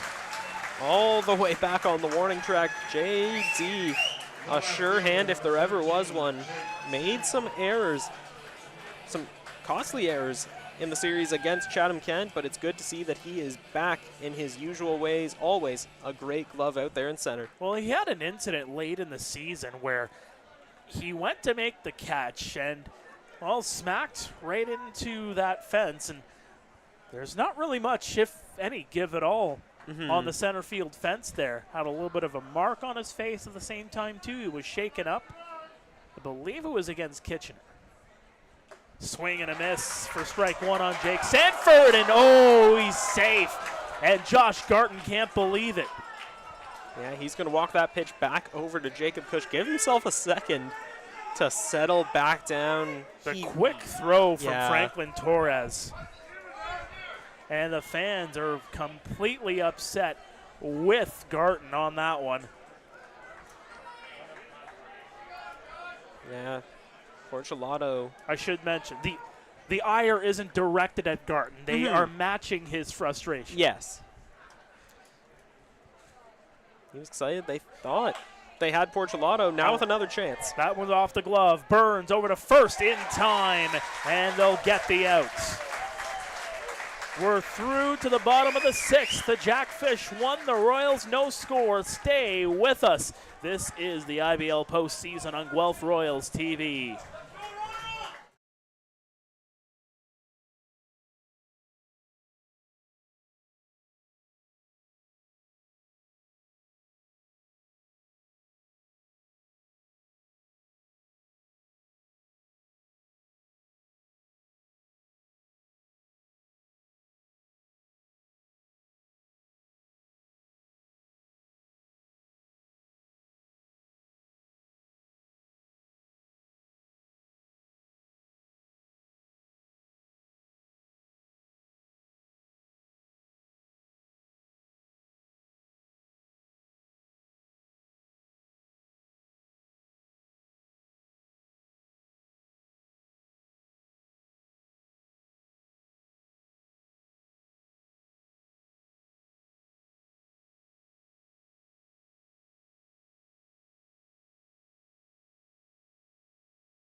Welcome back to Guelph Royals TV. To the bottom of the 6th we go. It'll be J.D. Williams, Ethan Hammond, Josh Garton due up here for the Guelph Royals as they look to climb back into this game. It's only a one-run ball game. Jackfish leading this one. An RBI single all the way back in the 4th. The only run on the board here so far. Ortega up to 99 pitches, 58 of which have been strikes. Smacked deep to left, but it's going to fall to Jake Sanford on the run, and he'll make the catch. The fans here at Hastings were oohing and aahing on that crack of the bat, but Sanford got over there in time. Oh, so close was that one. Just a dozen or so more feet, and that would have been gone. Well, that's the trifecta for J.D. Williams. In the 2nd inning, flew out to the center fielder. In the 4th inning, flew out to the right fielder. Now he's flown out to the left fielder. So that just kind of goes to show the versatility of where he's smacking the baseball. Just not getting the luck is J.D. Yeah, shaking his head as he's heading back to the dugout, visibly frustrated as he shuffles off his equipment. This will bring up Ethan Hammond. He's reached base both times he's been at the dish. Reached on a fielder's choice in the 2nd. Doubled in the 4th. It was a big double. That got the fans to their feet, but just could not come around to cash. And that'll paint the outside for a strike. Another close call, a 50-50. Could have gone either way. Fans really not liking the call. But hey, the Kingdom have been in full voice tonight. That's strike 3. Another strikeout for Teodoro Ortega. That is number 5 on the evening. Okay, Royal City, time to crank up the volume. And the first one looking. This will bring up Josh Garton. The raucous crowd here at Hastings showing him all the love. And Josh Garton, 8 home runs throughout the regular and post seasons. 31 RBIs as well. 8 stolen bases in the regular season, so the big man can move. Swing and a miss. Had a home run hacked to it, but swung underneath the baseball. Now, one stat I've neglected to mention is his regular season 42 strikeouts. The fastball has not been kind to him, and really, most of those come from that slump he found himself in, both mentally and at the plate, when he just failed to hit a home run for weeks on end. Finally broke through and seems to have changed his ways in terms of taking big hacks at speedy fastballs. A ground rule double back in the 2nd. Smacks the baseball. Tweet fields it though. Over to first, and does he come off the bag? No, he did not. They're going to call him out as it looked like Moretto had that ball in his glove. And that's a 1-2-3 inning. To the 7th we go here at Hastings Stadium on a Saturday night. The Royals trailing 1-0 here in Game 2.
Welcome back to Guelph Royals TV. We are live in Game 2 of the IBL semifinal. The Jackfish leading the Royals 1-0. The Royals have the 1-0 series lead. We got a packed house here at Hastings. Around 800 fans making the trek here to the ballpark.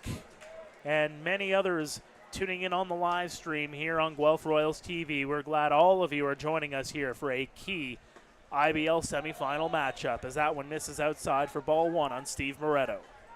Jacob Cush remains in the game. Interesting decision by Duna Rommel with the tail end of the order coming up. Maybe let him get through a couple more batters before turning to the bullpen. That one's going to be cranked into left field. Grounder will roll in front of Ashton Patterson, and Steve Moretto gets on with a leadoff single. That'll bring up Grayson Barrett. It's 0 for 2 tonight.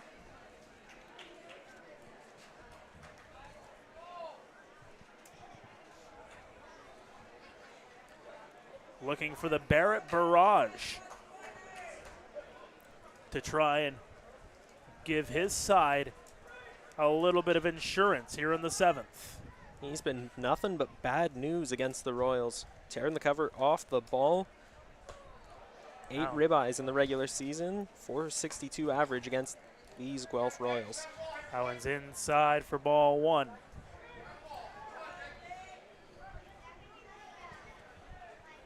Barrett in his first IBL regular season. He 306 during the regular campaign. That one's fouled back. Had 5 homers. 33 ribbies. Struck out 30 times, only walked 11 times though. He also had 30 hits across his 33 games played. And a lot of them have been extra base hits. 9 doubles. That one smacked back. Hits the fencing. No jump scare that time. If you're just joining us, the only run on the board came back in the 4th. It was an RBI single from Jake Sanford to drive home Mateo Porcelato. And if you're really just joining us, you missed a jump scare back in the 1st. A foul ball back from Robert Mullen hitting our camera, the one that's actually being used as we speak. The 1-2 upstairs. It's held down by a magnet, but we can safely report that the camera is in stable condition. It's been fixed back up by our producer / handyman Jacob Chappelle. It is back running, still shooting video, knock on wood. It seems to be all right. It's getting the job done. 2 balls, 2 strikes here on Barrett. That one smacked back. There we go. And that's going to knock the camera Shouldn't back have said again. anything. Broadcaster jinx, folks. The IBL announcer's curse is alive and well. I think they just wanted to get an extra angle. Yep. Now we can get a lovely view of the crowd up the line. And now the fans getting loud, stomping their feet, and that's strike 3. Barrett argues it, but that's a strikeout looking. The first out here in the 7th inning. Yeah, Barrett really not pleased with that call. Using some not so family friendly language as he makes his way back to the dugout. Yeah, really not cool with that call. But 1 out, runner aboard here as Dawson Tweet steps up to the dish. Should mention 5 strikeouts. That's the first one looking. That one's going to miss outside. Dawson Tweet 0 for 2 tonight. He was one of those strikeout victims back in the 5th.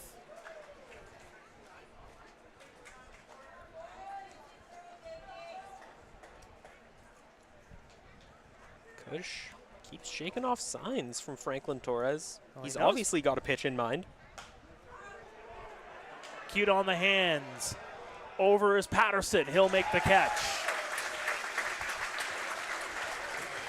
Some good power display there by Dawson Tweed. He got it more in on the hands on that pitch, but was able to carry it into left field. Yeah, he has shown gradual improvement with every at-bat, and Yep, thank you, Jacob Chappelle, for showcasing the new angle that we've implemented here at Hastings. We call it Crowd View, and it is a limited use, one game only camera. It's brought to you by the Welland Jackfish because, well, they're the ones that knocked it that way. Tyler Dupuis now the batter, 0 for 2 tonight, as that's going to go across for strike one. Slider broke at just the right time. And now with a runner on 2 outs, you're just looking to get out of the inning. We've seen activity in the Royals bullpen. Someone will likely be getting the call. That could be Drew Durst out there. We'd have to take an extra look. That one's going to miss down and scampering back over to first to Steve Moretto. Yeah, we've seen Yuki Narita, Kyle Thomas, but that really does look like Drew Durst. Oh no, we've gotten a report that Drew Durst is back in the dugout, so who knows? That could be a Kyle Thomas out there. Yeah, we did see him walking out there. Yuki Narita also out there in deep left field. Smacked high, deep to center. JD underneath it. He'll make the catch. We remain 1-0 as we head to stretch time here at Hastings Stadium. Stay with us. This is the IBL semifinal Game 2 coverage live on Guelph Royals TV.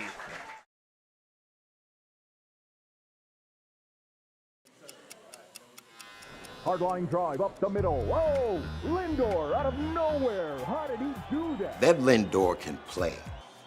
I don't know about that hair. And don't get me started on those gloves.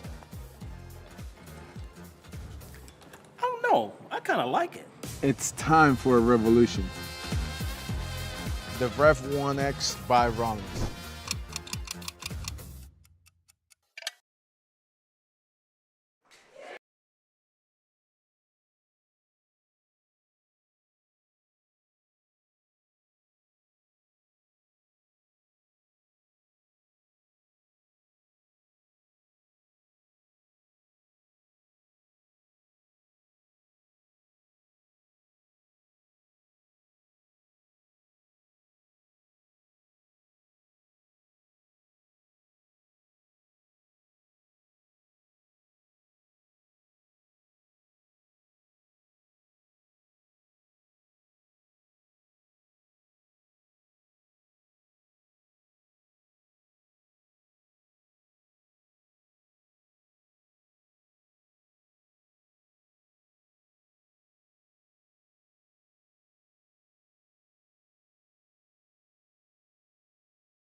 Welcome back to Guelph Royals TV. To the bottom of the 7th we go. Teodoro Ortega still in the ballgame. This has been a pitcher's duel as Ortega and Jacob Cush have been going back and forth and to and fro here in this game.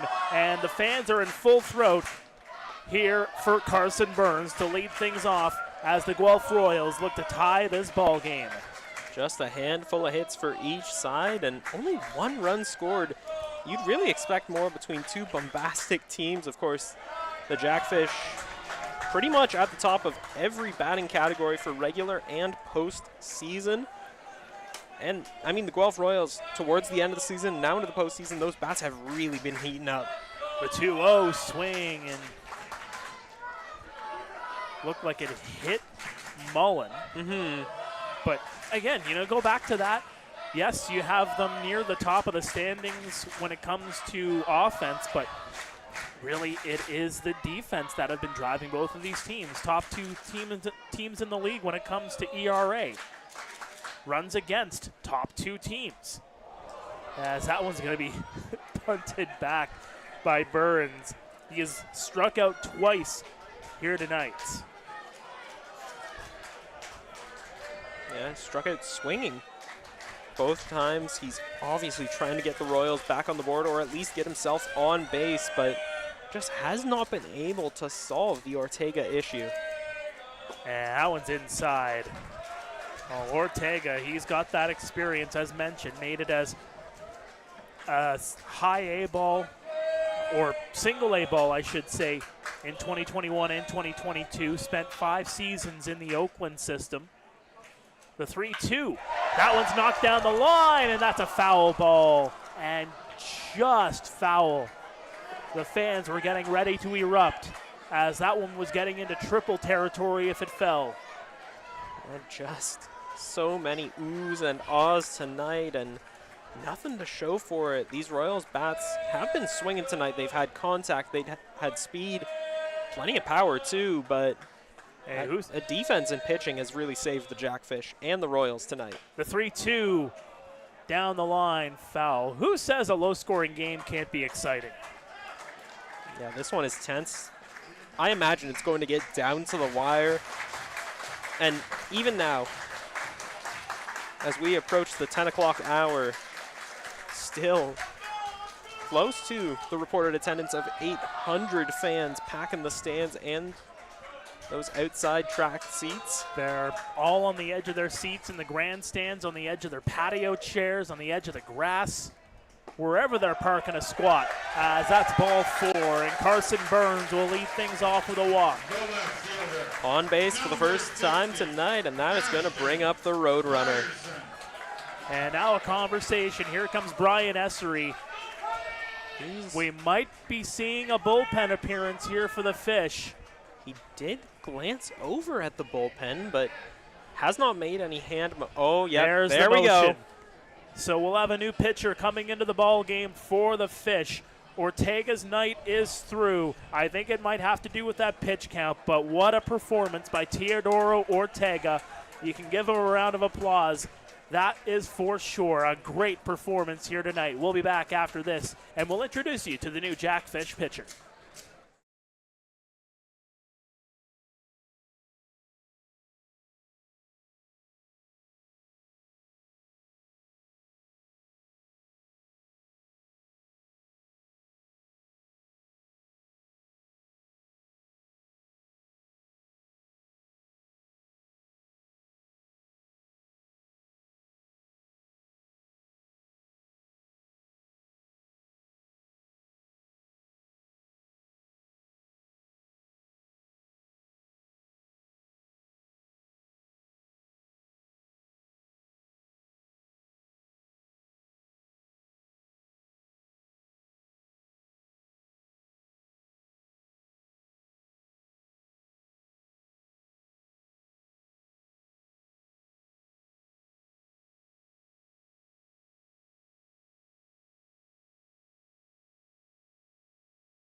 Welcome back to Guelph Royals TV.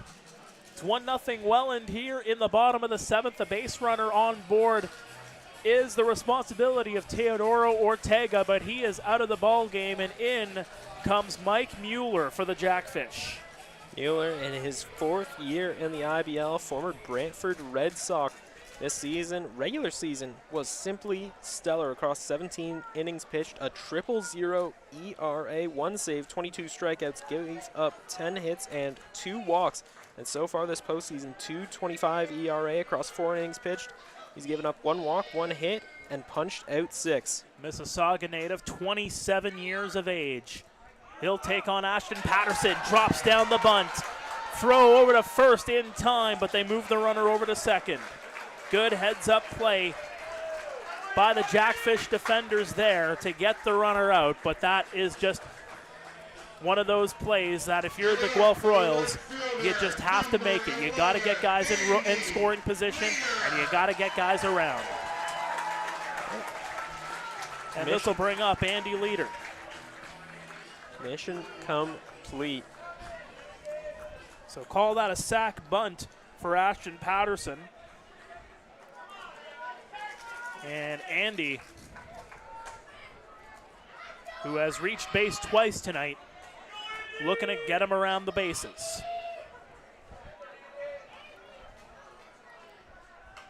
Smacks that one foul. Bounced off the hand of a Welland fan who looks to be a little shaken up. All good to go, though. Andy Leader so far this postseason already 8 RBIs, 6 hits, 5 runs scored himself. Or pardon me, 7 hits after the single earlier in the game. He's the guy you want in clutch situations. That one's down low. Evens the count at 1-1. Had that single in the first, walked in the third, got all the way over to third base in the third inning, but could not come in to score. And that's going to be something that you're going to look at if you're a Guelph Royals organization and the amount of guys you're leaving on base. The 1-1, swing and a miss. Looks like he got a piece of it, but it goes into the glove for a foul tip. Yeah, a little earlier in the game, just a couple innings ago, they went 3 straight innings, leaving 2 runners aboard. That has just been an issue for the Royals tonight. The 1-2, and that's going to clunk Andy on the back. Runners on first and second with 1 out. And that's just a ball that gets away from Mueller as he tries to go into the inside. Well, I really shouldn't have said anything about the Royals leaving 2 runners aboard for 3 straight innings, but what can you do? Connor Morrow up at the dish now. 2 RBIs, has come around to score 11 times. Already has a single tonight. And you can see Andy feeling a bit of discomfort as he took a hard fastball pretty much on the shoulder blade on his left side. That was pretty high up. And where he squares up the bat, too, you have to think that maybe it kind of picks off the shoulder blade as it's out in a way. So that cannot be comfortable. Him and Paul Ante are having a conversation. And Paul's been around these parts for decades. He knows what it's like to feel those baseballs, that's for sure. He's a Hall of Famer for a reason, folks. But Andy Leader is going to stay in this ball game, and the hands are going to go up. What seems to be the issue? Oh, there we go. For the second consecutive home playoff game, we've got kids trying to sneak in some seats on that left center field wall, just about. The 397 sign. Close to a power line by the looks of it. Yeah, you got to be careful out there, because it looks like some brass are going to start going out into that territory. And that's going to go in for strike 1 on Connor Morrow. And hey, if those kids are out there, they're listening, please come on into the ballpark. You're more than welcome here. There's just buy a ticket. Yeah. Go the right way. It's that easy. No need to scam your way into the cheap seats out there in left center. 3-0-1, and that's just going to miss on the outside. Robert Mullen, as he has done very successfully for most of the game so far, trying to sell that one as a strike, and that's not meant to be derogatory. That's a really fantastic strategy, and he's done it to perfection. Yes, he has. Couple of looks over at second base. Hold off on the swing, but it paints the corner. The fans up in arms. Strike 2 called here on Connor Morrow. Yeah, the Royals Kingdom really not liking that call by Phillips, but I liken umpires to broadcasters. Not everyone has their best night every night. Each one has a different strategy, a different rhythm to their game. The 1-2 smacked foul. And hey, this officiating crew has been calling a very clean game so far. They've been consistent, and that's what you can really hope for. You might not like maybe an expanded strike zone, but at the same time, too, if you're getting it for both sides and from both teams, You can't complain. you can't really complain. You're calling it both ways. You're keeping it consistent. 1 ball, 2 strikes here on Morrow. That one, good block. Yeah. Let's give Robert Mullen his due. Aside from framing up the pitches, selling them as strikes, he's done a really good job of blocking pitches that may have gone in the dirt. Those breaking balls that get away from Ortega and now Mikey Mueller. I mean, Robert Mullen, he deserves double pay for his actions tonight. Smacked in the infield. Grab there, over to Mueller, and not in time. Bases are loaded. An infield single for Connor Morrow. And the fans are going wild here at Hastings. And here comes Brian Essery to have a word with his pitcher. Will he signal to the bullpen? Mueller had a bit of trouble in game 1. Remember, a couple of wild pitches added that insurance run in the 9th 48 hours ago. We'll wait for the signal if it comes. No, looks like it's going to be no. Mueller will come out of the ball game. So the bases are loaded with 1 out.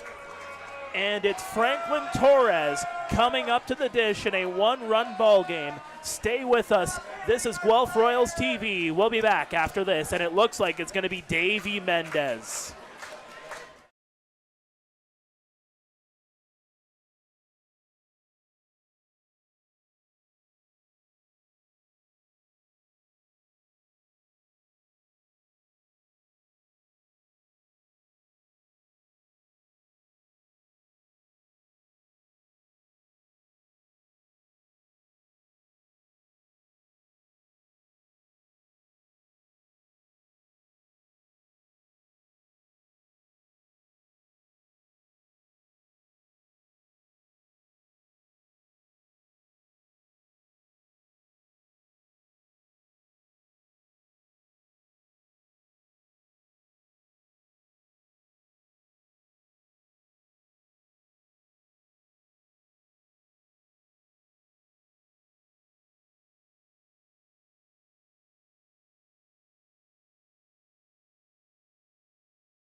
Welcome back to Guelph Royals TV. The bases are loaded for Franklin Torres, but he will take on Davey Mendez, who, well, let's just put it this way. He has been as reliable as there ever has been a pitcher in the IBL in the last number of seasons, in his 3rd year in the IBL.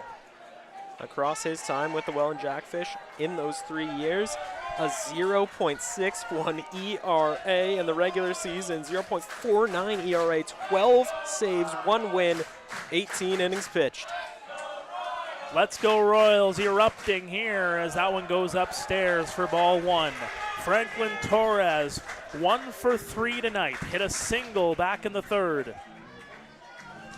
Mendez has only given up 4 walks across regular and postseason, and his first ever IBL loss came against the Kitchener Panthers in round 1.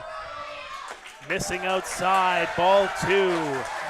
The former Tampa farmhand, Pittsburgh farmhand. He was with the Padres for a little bit as well. Bounced around the minors for 7 seasons. 255 innings of work in the minor leagues. and has found himself quite the home in Welland as he looks for a second ring with his teammates. The 2-0, swing and a miss. Blew that one right by Torres. Yeah, he was struggling with his control those first 2 pitches. Something very uncharacteristic for Mendez. And when he was warming up, he threw a couple wild pitches as well, but he is very much back in his zone. 2-1 count, 1 out. Bases are juiced. The delivery smacked foul by Torres. Evens the count at 2-2. Burns on third, Leader on second, Morrow on first. Should go back and tell you that Burns on third is the responsibility of Ortega. Mueller, who came into this ball game, he is responsible for Leader and Morrow on the base path. Third pitcher of this inning for the Jackfish as they try to hold on to the slim 1-0 lead.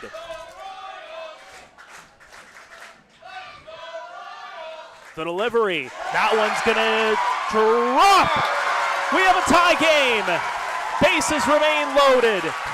Carson Burns comes in to score. The Royals are on the board.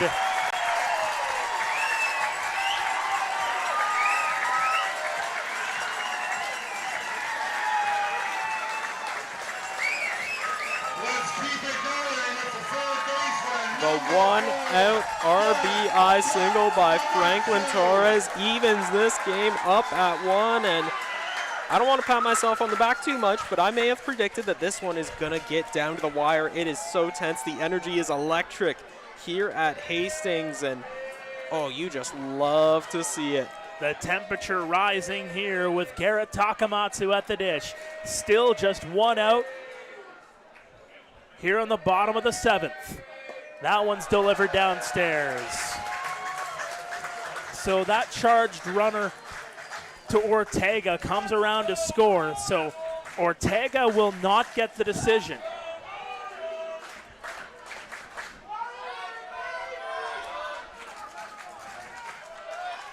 A 1-0 count here on tack. That one smacked back and off the screen and behind home plates. Takamatsu has just been so reliable for the Guelph Royals this season. The former MVP putting in the work, 40 RBIs, 8 doubles, 4 home runs on his season. Looking for some more. The 1-1, swing and a miss for strike 2.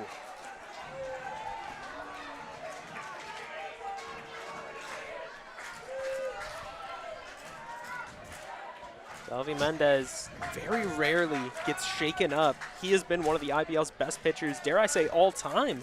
I mean, he's been their closer the last few years. He's been in some high stakes situations, some very tight situations in close ball games.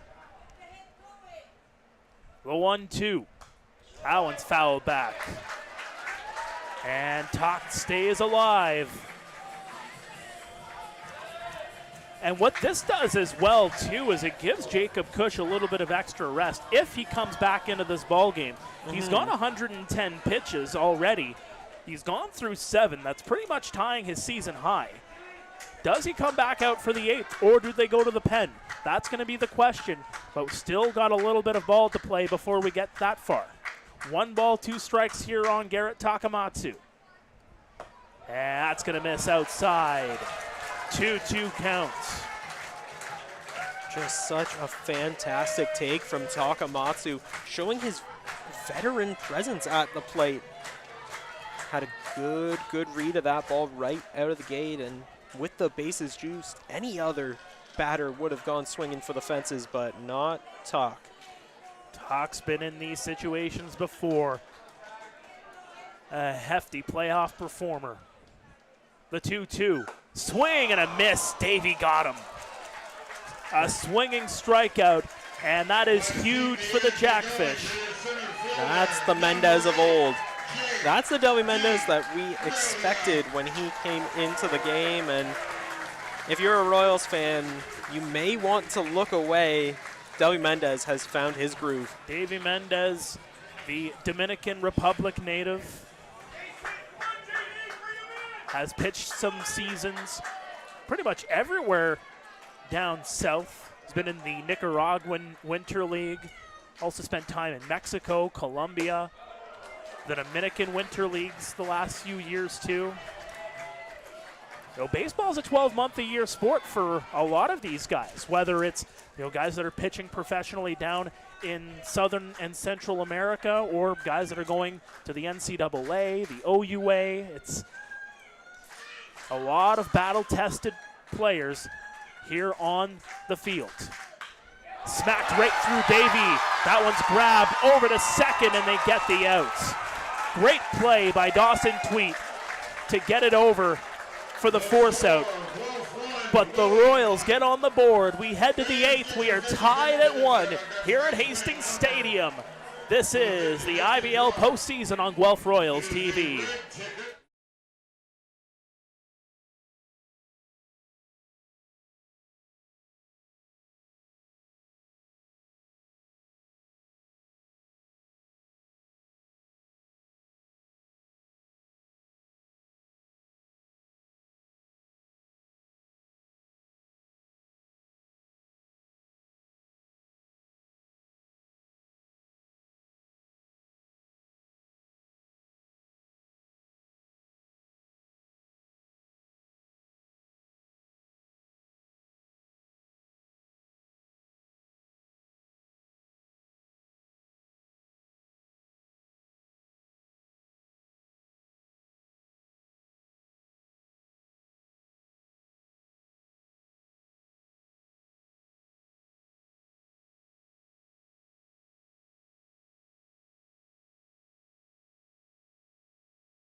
Welcome back to Hastings Stadium. We got a call to the bullpen brought to you by Lucky Belly Food.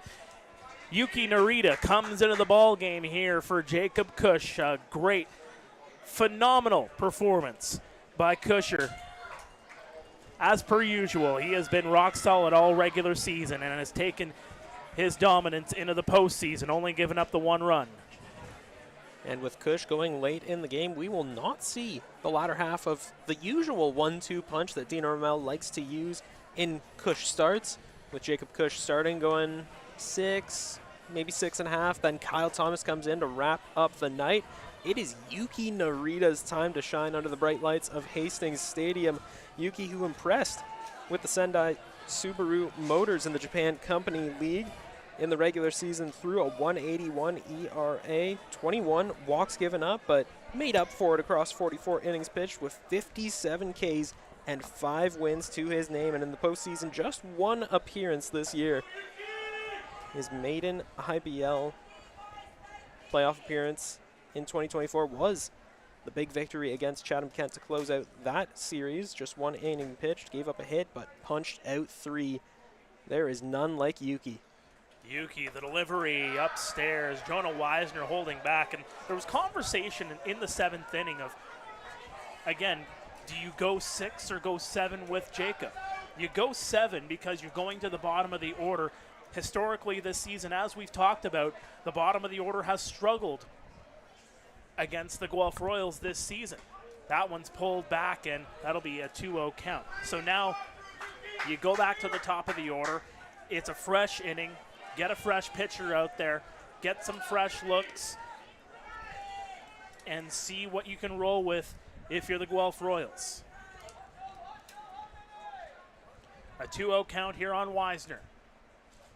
And that's right across Broadway for a strike, just above the knees. Weisner 1 for 3 tonight. I think part of that strategy that the Royals are employing is put Yuki in. He has been lights out. Probably let him go the rest of the way and save Kyle Thomas for tomorrow, Monday, if need be, because Thomas has been lights out from that starter's role as well. The 2-1 right under the knees. That's a very borderline call right at the bottom of the zone. Oh, so close was that one. Another one that could have gone either way, but we said it before, we'll say it again. That's a hazard that you have to deal with when you're trying to paint the corners. If it's 50-50, swing at it. Don't take that chance. The 3-1 is going to be right in front of Morrow. No play, and the leadoff runner is aboard here for Welland. Morrow, he was a step or two behind that one. Not to throw shade his way, but if he had really picked up the pace, had gone for it, maybe even taken a dive, he would have been able to get to that. But well, credit Weisner on that one too. And, you know, that right there is kind of that soft, at the same time very deceiving kind of contact that he got on that baseball. It went through the infield a lot slower than he might have expected. So it really did throw off a bit of the timing from Morrow on that one. So nonetheless, runner is aboard for Gio Morello, who was 0 for 3 tonight.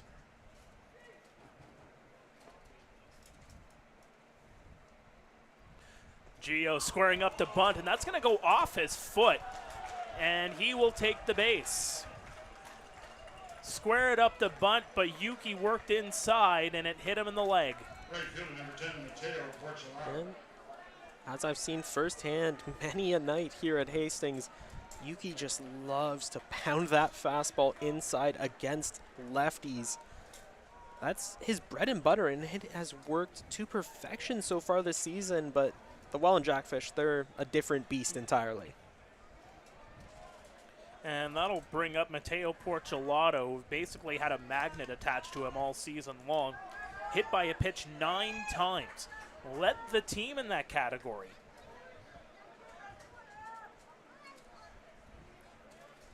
So runners on first and second, nobody away. Squaring up to bunt, that one's down the line, foul. Porcelato, we've already seen his speed firsthand and across last season, now into this season, including the playoffs. He has a truly absurd 53 stolen bases.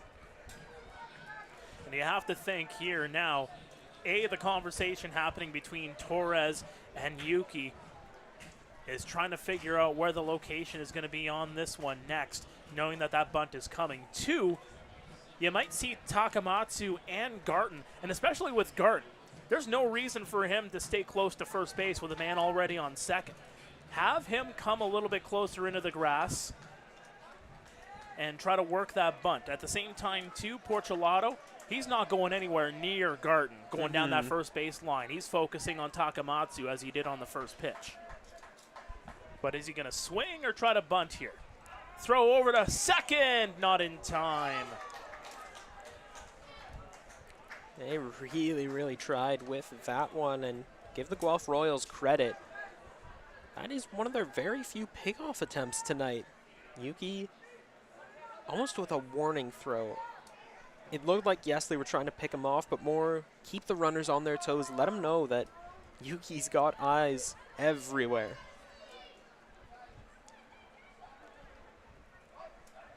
That one's upstairs. And once again, the Royals Kingdom in full voice tonight, for better or for worse.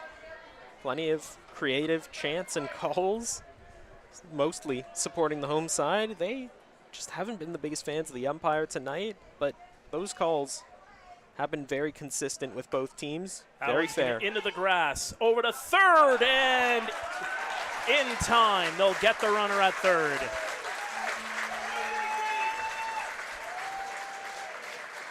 The runner's still down. Now finally getting up, shaking off the dirt. And say it ain't so. That's going to bring Robert Mullen up to the plate. So runners on first and second. A good job there by Porcelato on the fielder's choice. So now he gets on the base path. Wisner out over at third. A good heads-up play in the infield to get it over there.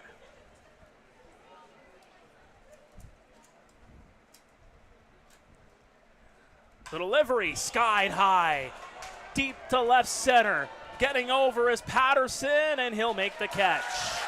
2 away. Almost bumped into J.D. Williams as both speed demons were heading for that pitch, or that ball, I should say, but Ashton Patterson, time and time again, has come up big for the Royals defensively. Really, really As great it looked stuff. like Mullen snapped his twig in two on the way back to the dugout. Yeah. Absolutely frustrated that he wasn't able to get on base there. Shout out to our producer slash handyman slash bug exterminator, Jacob Chappelle, for pointing that one out to us. Yeah, Mullen really letting his frustration show there.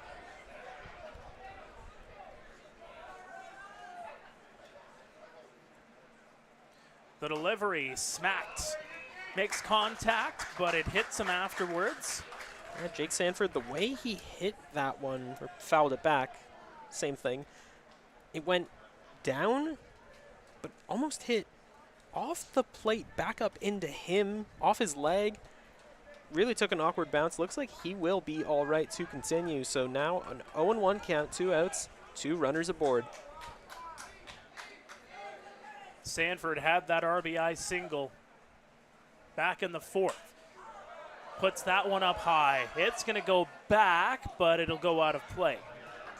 And now the swarms of kids, some of those Laurentian baseball players, heading towards, I don't know if they have any freezies left in the concession stand, but you just got to love the amount of kids, the amount of fans who have packed the park here tonight. They are out in full throat supporting the home side and now rallying behind Yuki Narita.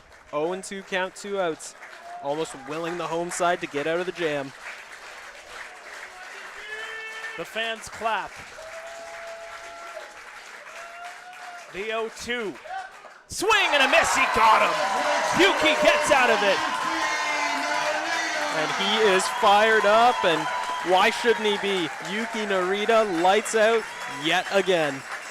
To the bottom of the 8th we go. We are tied at 1. What a ball game we have between the Jackfish and the Royals. Stay with us. This is the IBL playoffs on Guelph Royals TV.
Welcome back to Guelph Royals TV. To the bottom of the 8th we go here at Hastings Stadium. Glad you can join us, whether you're a Royals fan or a Jackfish fan or just a baseball fan in general. That's what we love to watch. And you have picked a dandy on a Saturday night, tied at 1. Davey Mendez remains in the ball game to take his first delivery on to Ethan Hammond upstairs for ball number 1. You look at the defensive setup of the Jackfish. You got Dupuis, Tweet, and Steve Moretto all playing practically on top of the outfield grass.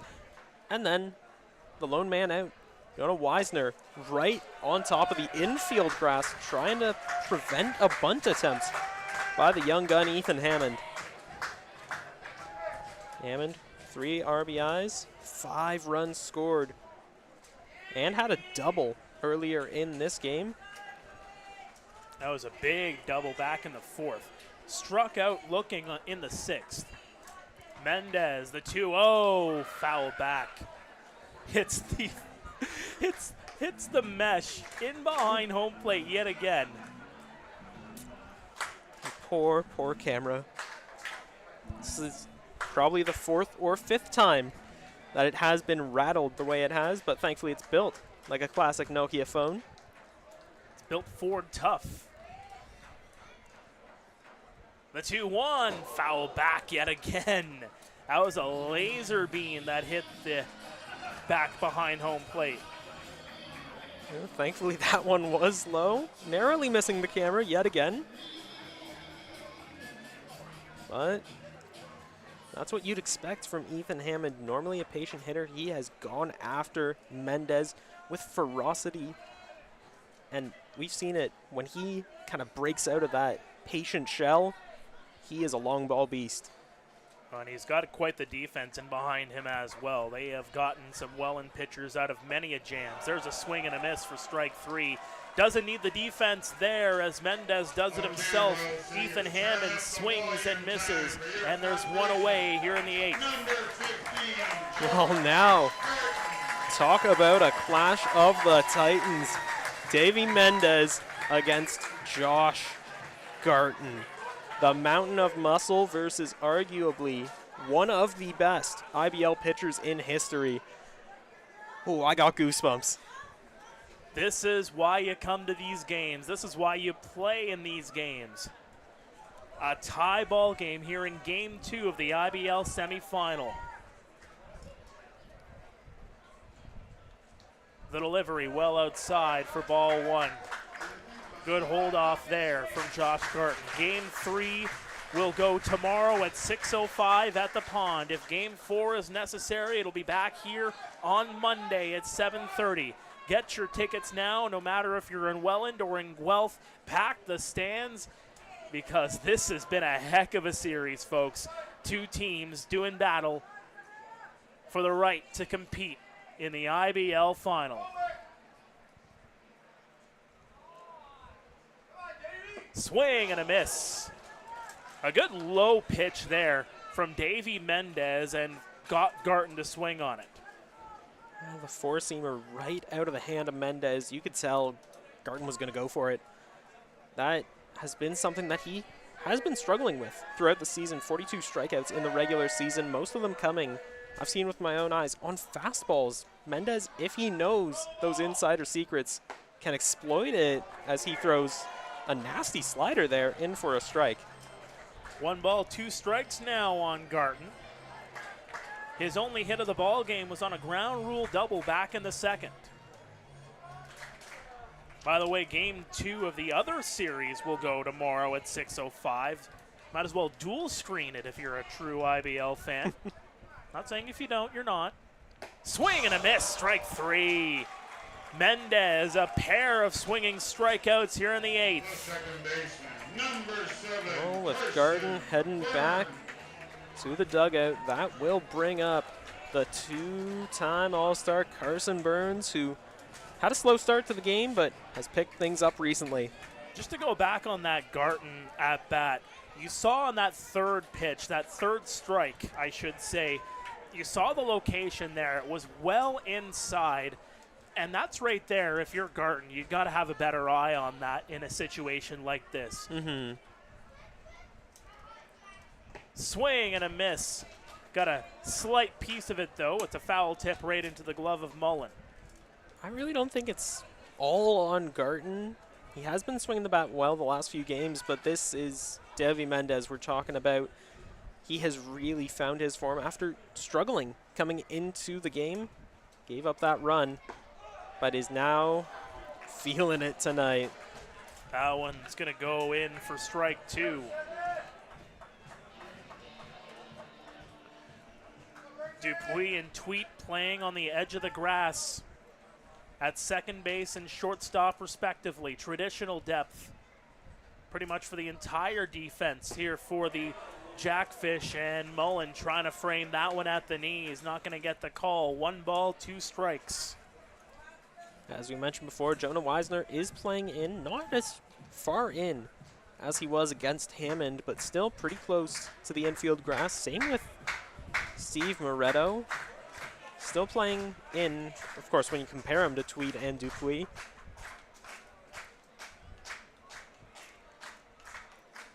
The delivery, and strike 3. Davy Mendez strikes out the side.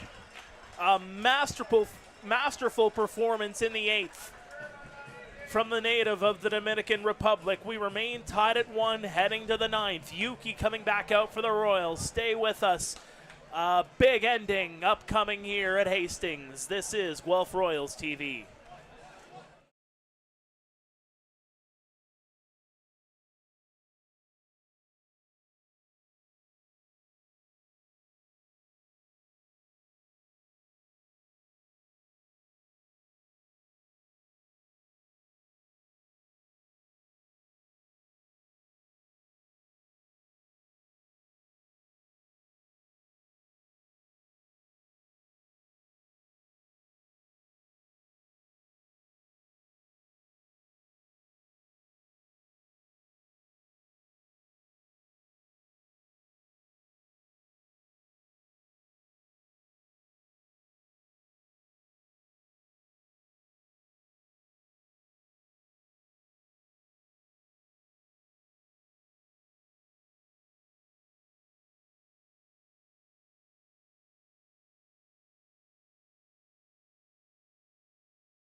Welcome back to Guelph Royals TV. It is the 9th inning here in Game 2 of the IBL semifinals.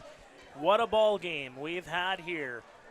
The Jackfish won, the Royals won. The Jackfish scoring back in the 4th on an RBI single from Jake Sanford. The Royals replied, coming back around. Carson Burns crossing the plate on a hit from Franklin Torres with the bases loaded. That is where we stand in what has been a pitcher's duel in this ball game. Teodoro Ortega and Jacob Cush both out of this ball game after unbelievable performances, and Steve Moretto sits in with no balls, 1 strike.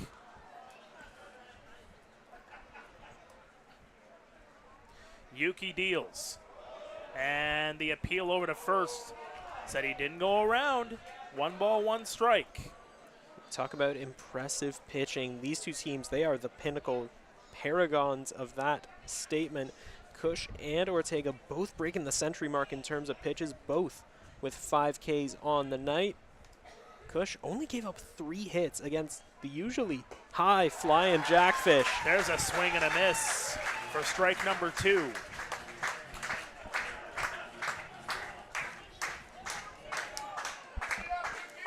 final line on Jacob Cush. You said it. 3 hits through 7+ innings. Actually, yeah, just went the full 7 innings, I should say. 1 run, 5 strikeouts, only issued 3 walks. The 1-2, and Torres keeps that one in front of him. 2-2 count. Ortega, on the other hand, goes 6 innings plus the leadoff runner in Carson Burns. Gives up the 6 hits, gave up the run because, of course, he came out of the ballgame with Burns still on the base path, who came in to score. Struck out 6 and walked 3. Solid outing, and the Royals Kingdom, they are hard to please, but when you get a round of applause from them, you know you've had a good night. There's a swing and a miss for strike 3. Yuki gets him. There have been a lot of swinging strikeouts in this one, and that just goes to show the quality of pitching we have seen in this game. Cush and now Narita here for the Royals. Ortega, as mentioned, going the 6. Mike Mueller, had a little bit of a rough outing, only got through a third, gave up the 1 hit, came out of the ballgame with the bases loaded. Davey Mendez, now the pitcher in the ball game for the Jackfish. Swing and a miss for strike 1 on Grayson Barrett. Well, going back to those swinging strikeouts, you just have to imagine in a game with so many implications such as this one, playoffs, semifinals, a trip to the IBL final on the line in this series, you're swinging for the fences. You want to make that impact. You want to ring up the score. It's just that neither side has been able to do so tonight. That's what you get in a pitcher's duel. A 1-1 game here late. 1 big swing, 1 big play could end up being the decider. Welland, as they well know, went into the 10th inning in game 1 against Kitchener and lost in that playoff opener 3-2. That one's in for strike 2 on Barrett. The other series, as mentioned, game 2 goes on Sunday, Barrie and London. Barrie leads that series 1-0. Frank Garces, 10 strikeouts through 8 innings in game number 1. Unbelievable pitching we have seen in the IBL this season. When the pressure's on, the pitchers show up. The 1-2, and that one's going to miss outside. Definitely a stacked dance card tomorrow. 3rd game of this series at the Pond, and then the Majors taking on the Baycats at Labatt Park. Make sure you tune into both. And yeah, Ben Davey and Julius Hearn will no doubt. No, actually, that is in London tomorrow. You're going to actually be having that call. Yeah, please. That one's outside. It's a 3-2 count. Please tune in, and if you're a real IBL fan, you'll have them double screened. You'll be watching the game at the Pond. You'll be watching the game at Labatt Park. Me and Ty White on the call. Tune into both. They are going to be stellar matchups, but hey, let's focus on the present. Yes, 3-2 count. 3-2 count here on Barrett. The delivery, swing and a miss, he got him. Another swinging strikeout. And we have 2 outs here in the 9th.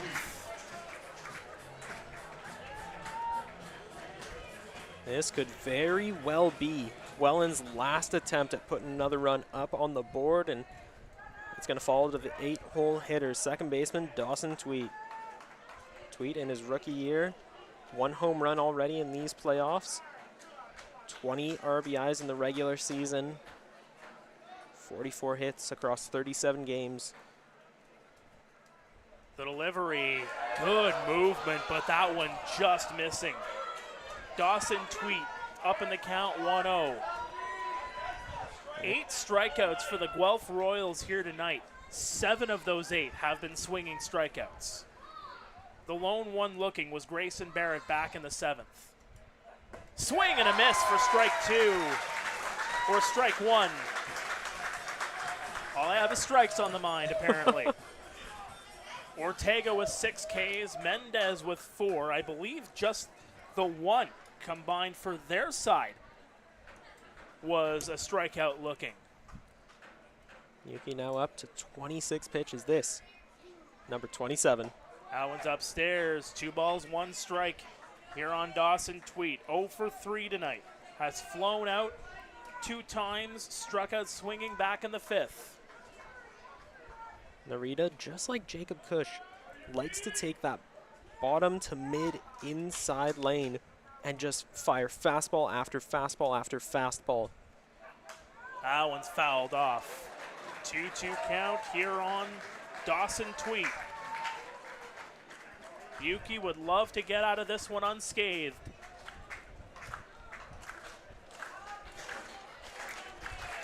The fans get loud.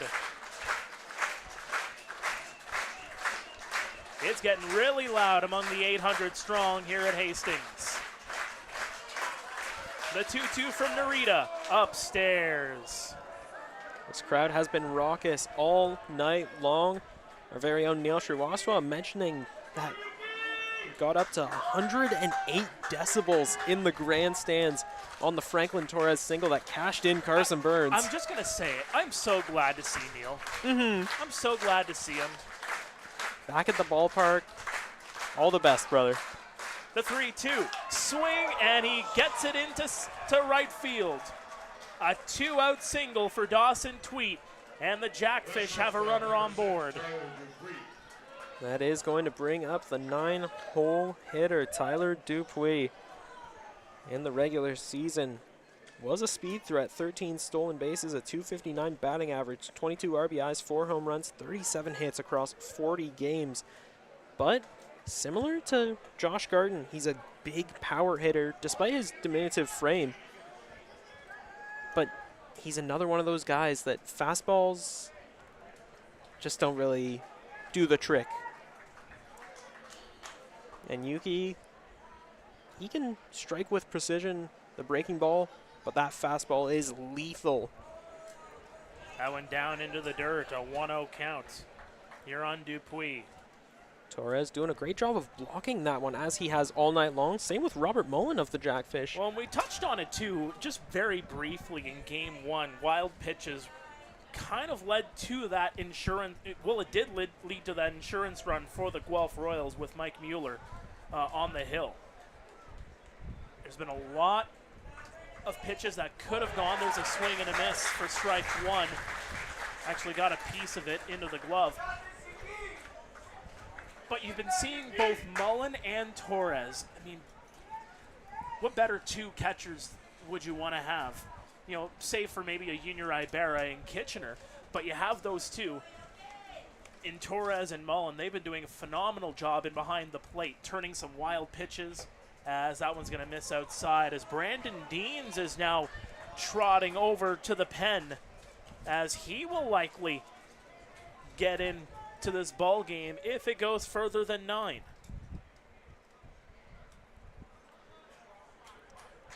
Or if we remain in this inning and the Jackfish start to cook a little bit more.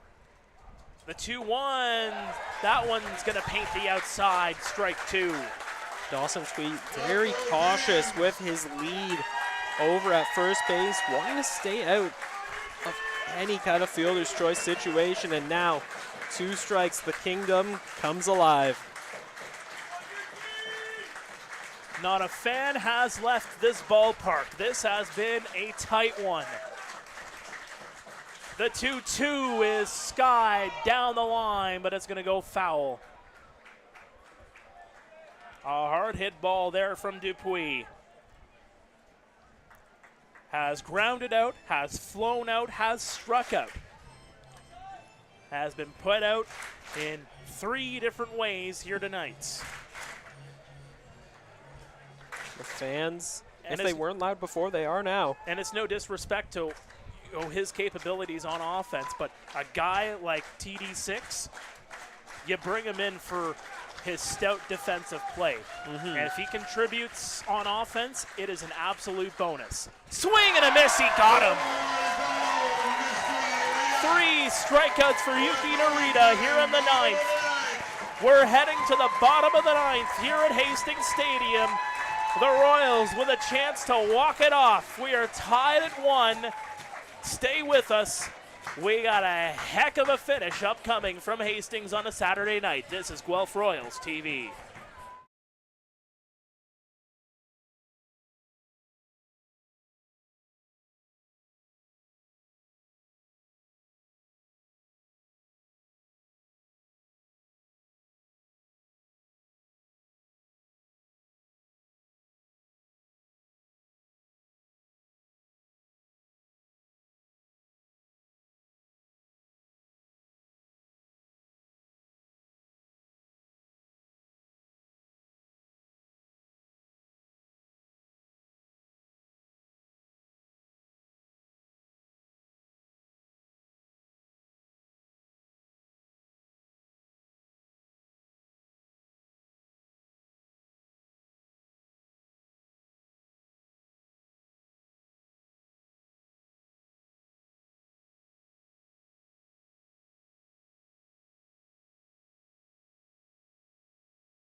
Welcome back to Guelph Royals TV. 800 in the stands, about 800 of you tuning at home or wherever you are around the world. We do thank you for joining us, enjoying a heck of a baseball game. The IBL semifinal, game number 2. Patterson, Leader, and Morrow due up here for the Royals in the bottom of the 9th. Davy Mendez stays in the game here for the Fish. Upstairs for ball 1 on Patterson. Had that sack bunt back in the 7th.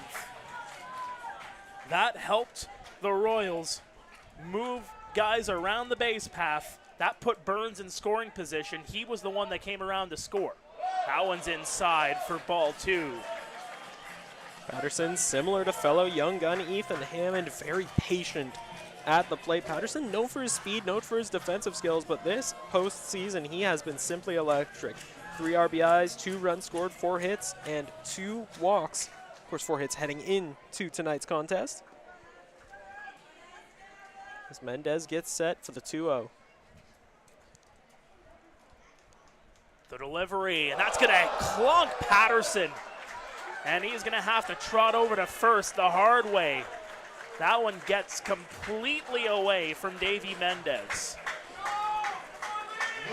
And Patterson just trying to shake it off down the first base side. And that'll bring up Andy Leader with a runner on board.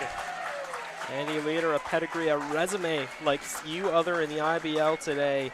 The 3-time All-Star. When the pressure is on, he shines like a diamond. This is one of very, very few players on this Royals roster who can just explode in such tense, down-to-the-wire situations like this. He is one of the few you want at the dish. That's why he's the leadoff man. He's reached base 3 times here tonight. Patterson over on first. Leader against Mendez. Leader trying to square up to bunt, holds back, and that'll be strike 1. And you saw Weisner coming in. He was halfway up the third base line to try and play that bunt ball. And you can see him just sitting in the grass there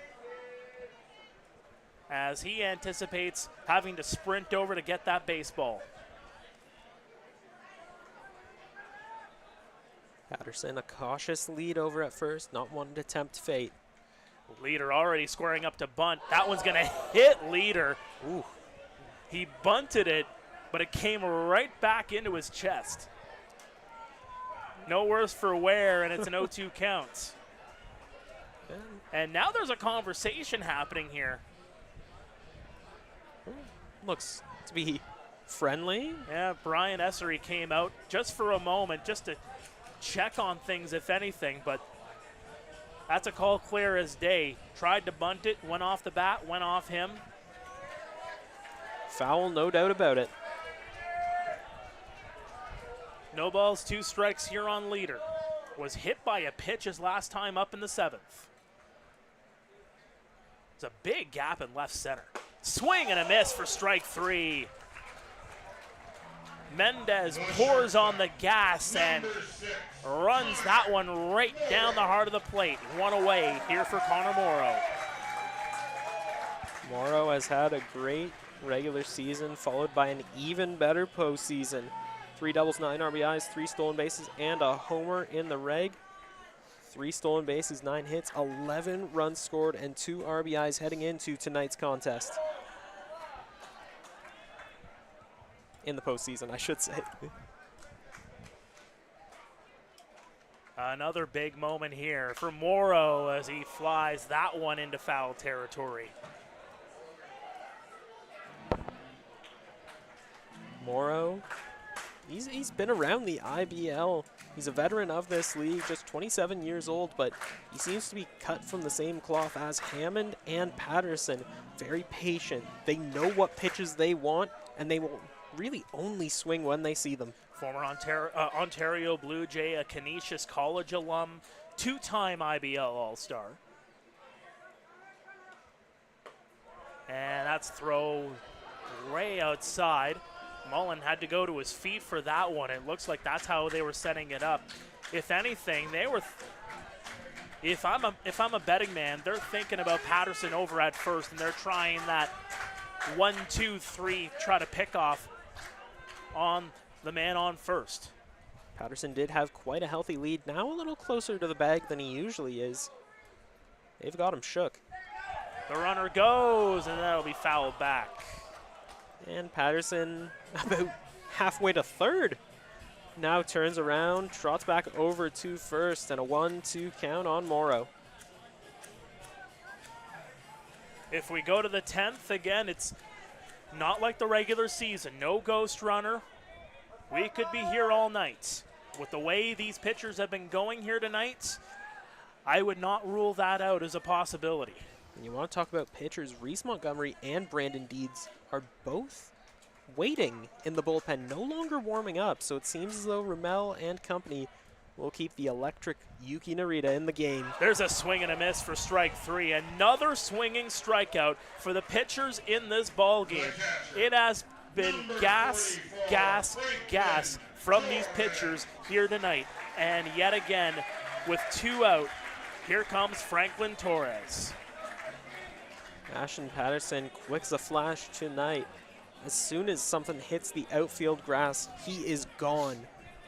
But to do so, Torres is going to have to get past Davey Mendez, I should say. Again, think about that gap. It looks like Morello is shaded a lot more toward the right side in center field. The delivery upstairs for ball 1. Franklin Torres has already come in clutch for these Royals tonight. Had the RBI single way back in the bottom of the 7th inning. Now looking to find some of that same magic again here in the bottom of the 9th.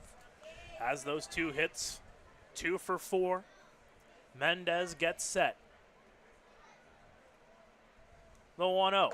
Upstairs again.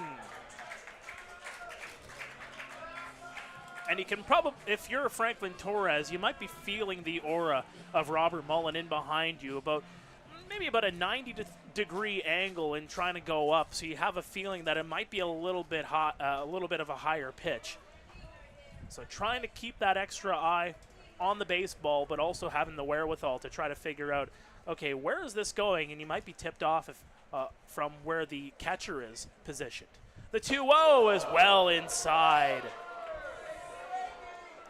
And as a righty batter, you would think they would shift the outfield over towards left a little more, but yeah, big gaps in left center, as you mentioned, partner.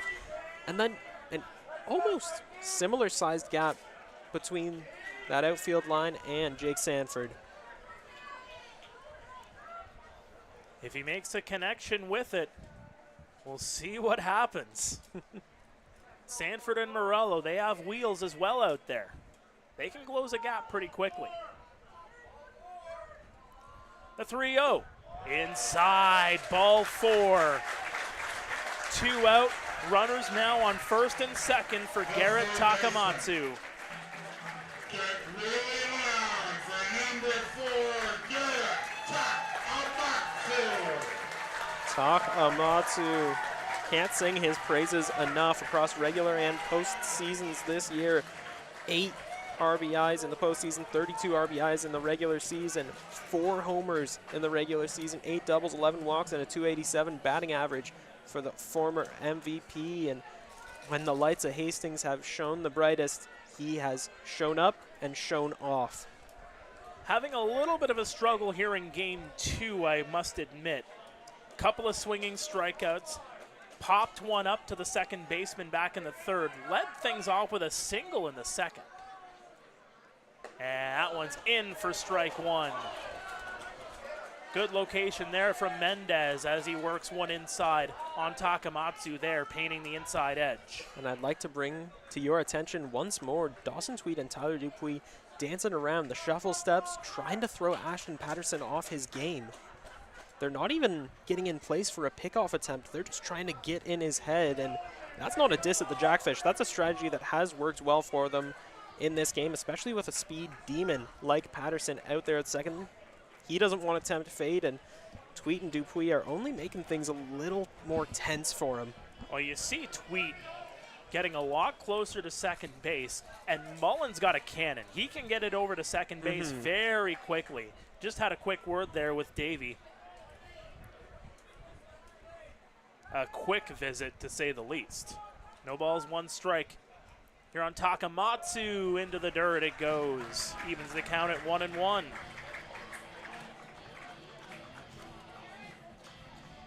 Mendez, that was his 42nd pitch of the night. If nothing else, the Royals are running up his pitch count, maybe forcing Brian Esri to go to someone else if this game goes into extras. The 1-1, strike two, outside edge it goes. Fans not thrilled with that call. Yeah, that one was, and again, it's hard to say. That goes back to our conversation about those 50-50 balls. That one there, the movement on that ball, from where we're at, it's a 50-50 play. It's a 50-50 ball. You got to take a hack at it in a situation like this. Maybe a little more careful, but let's see how this one plays out. Swing and a miss. Another swinging strikeout for Davey Mendez. Strikeout number 7 for Davey. And we are going to extras here at Hastings Stadium. It is tied at 1 here in Game 2 of the IBL semifinal. Stay with us. This is the Guelph Royals postseason push here on Guelph Royals TV.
Welcome back to Hastings Stadium. This is Guelph Royals TV. It is the IBL semifinal.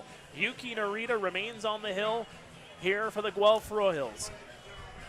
Davey Mendez, sensational. 7 strikeouts through 2 2/3. 6 of those 7 have been swinging strikeouts. Unbelievable performances from both sides on the pitcher's mound in a tie ball game, just 1-1. And you have to start to wonder what the strategy is going into the pen, especially when you consider Game 3. It's a quick turnaround. Sunday, tomorrow, 6:05 in Welland. If you need a Game 4, very next day, Labor Day Monday, here in Guelph. And that's you have to think that might play a little bit into how the pitchers are utilized, particularly in this game. And if you're both teams, you want to just try to get one, get out of it, and go into tomorrow. Well outside for ball 1. Couldn't have said it better myself, amigo. I think the strategy here is, because no matter which way this game goes, tomorrow is going to be such a deciding game in the series that you really want to save your best for when it really, really counts.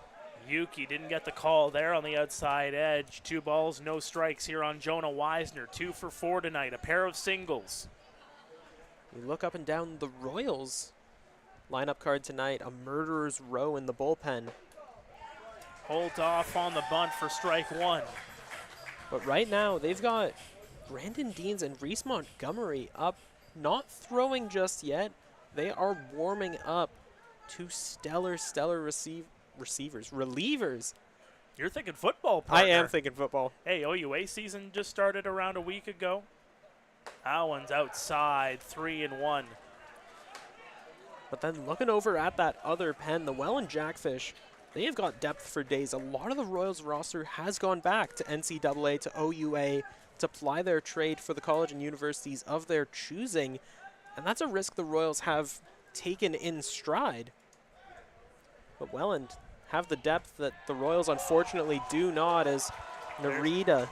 Yep, ball 4 issued, and Wisner will get on base. Yeah, Yuki really not happy with that call. Shouting some very family-friendly words there, showing his frustration, and that's going to bring up Gio Morello.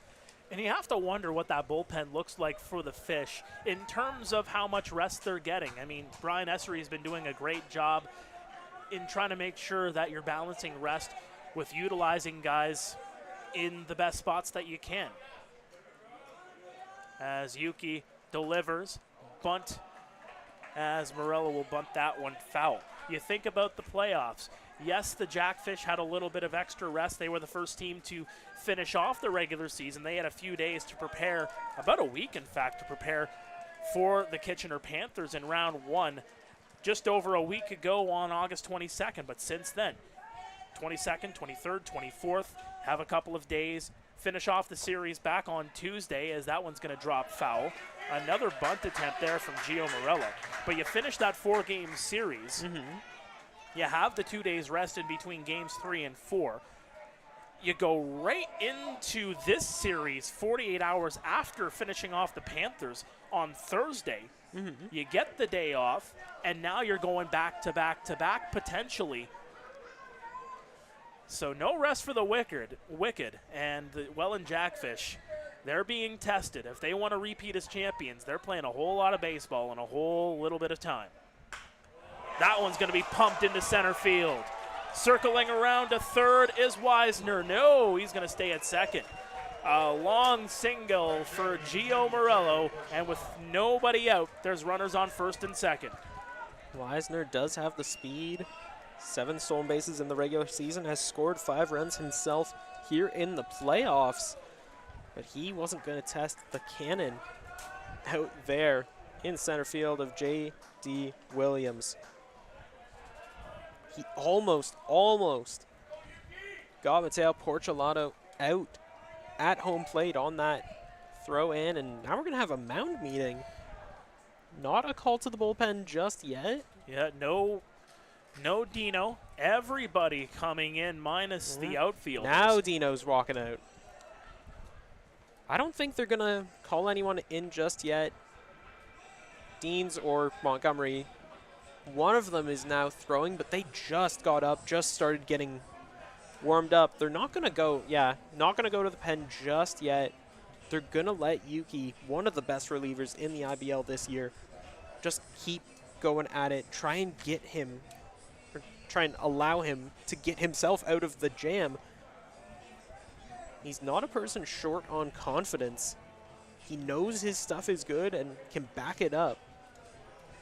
But in a high-pressure situation like this, they will keep Yuki in the game. A big-time situation. Yuki's been doing yeoman's work. Has gone through 2 innings, given up just the 3 hits, a scoreless baseball, 4 strikeouts. But he's in a bit of a jam here as the first pair of Jackfish batters have gotten on board. A walk to Wisner, a single for Morello. Mateo Porcelato has walked twice here tonight, and now he's up to bat. Squaring up to bunt. That one's down. Yuki throw over to first in time, but the runners advance to second and third. It looked like for a moment they were thinking about going over to third base, but Wisner's already pretty much there. Yeah, just mentioned the speed that he has. And Yuki Yeah, they'll take the one out that was for sure in Portulato. But he advanced the runners. That's the key point here. He did his job, and now with just one out, Robert Mullen is going to get intentionally walked. So they'll put Mullen on, not even thinking about it, to bring on Jake Sanford. Sanford, who has singled to bring in the RBI, bring in Portulato, the only run for the Jackfish tonight. I mean, you may be a betting man, but this is not a gamble I would take if I'm the Royals. Well, you know, it's the same thing as discussed when it comes to the pitching for the Welland Jackfish. It really is kind of a pick your poison. Mm-hmm. Yes, you have Robert Mullen, but then, yeah, Jake Sanford's right there.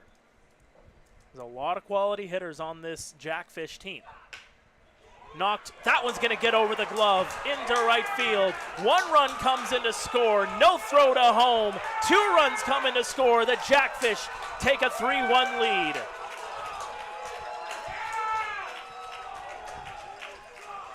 A 2-run single from Jake Sanford puts the Jackfish on top here in Game 2. And it just kills me to see the looks on Takamatsu and Garton's faces. Garton just couldn't get glove to ball. That one took, as Neil Sriwastava would say, a Hastings hop. And took an awkward stumble as he caught the throw in from Andy Leader. Both thinking that they could have done more, but it's a situation where you can only watch. That one took an awkward hop. It was a rushed throw in, and the Jackfish now up by 2. Runners on the corners with just the 1 out here for Steve Moretto. Moretto 1 for 3 on the night with a walk. Yuki with Torres set up more outside. That one's fouled. A laser beam right into the Jackfish dugout.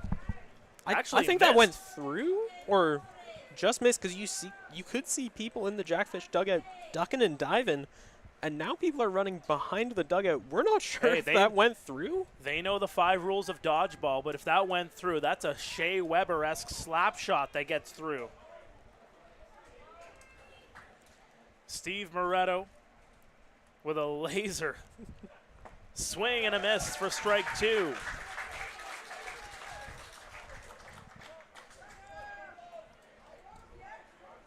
Again, Sanford on first, Mullen on third. Just the 1 out. Yuki would love to get the K here. Torres set up more outside. That's upstairs, 2-2. Yuki up in arms on that one. As were the fans here at Hastings, the Kingdom, letting Phillips know what they thought of that call. But yet again, when you try and paint the corners, it's the 50-50. It could have gone either way. So you just got to roll with it. Try and make the most of what's now a 2-2 count if you're Yuki Narita. Narita gets set up. He's got that delay kick. The delivery. Chopper in the infield. Takamatsu gets to it. He gets the 1. Throw over to first. Not in time. Another run comes in to score. 4-1 Welland. A trio of runs here in the 10th for the visitors. And now, say his name and he appears. Grayson Barrett comes to the plate, and we've been talking all game long about how he really likes to show up against the Royals.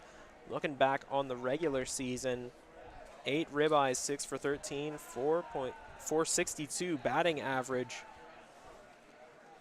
He has just been one of the standout stars of this Jackfish season. And now with a chance to add 1 more on the board, 2 outs, runner at first.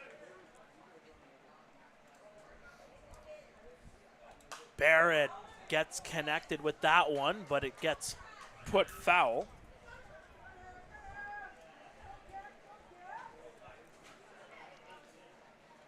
Has struck out 3 different times in this game.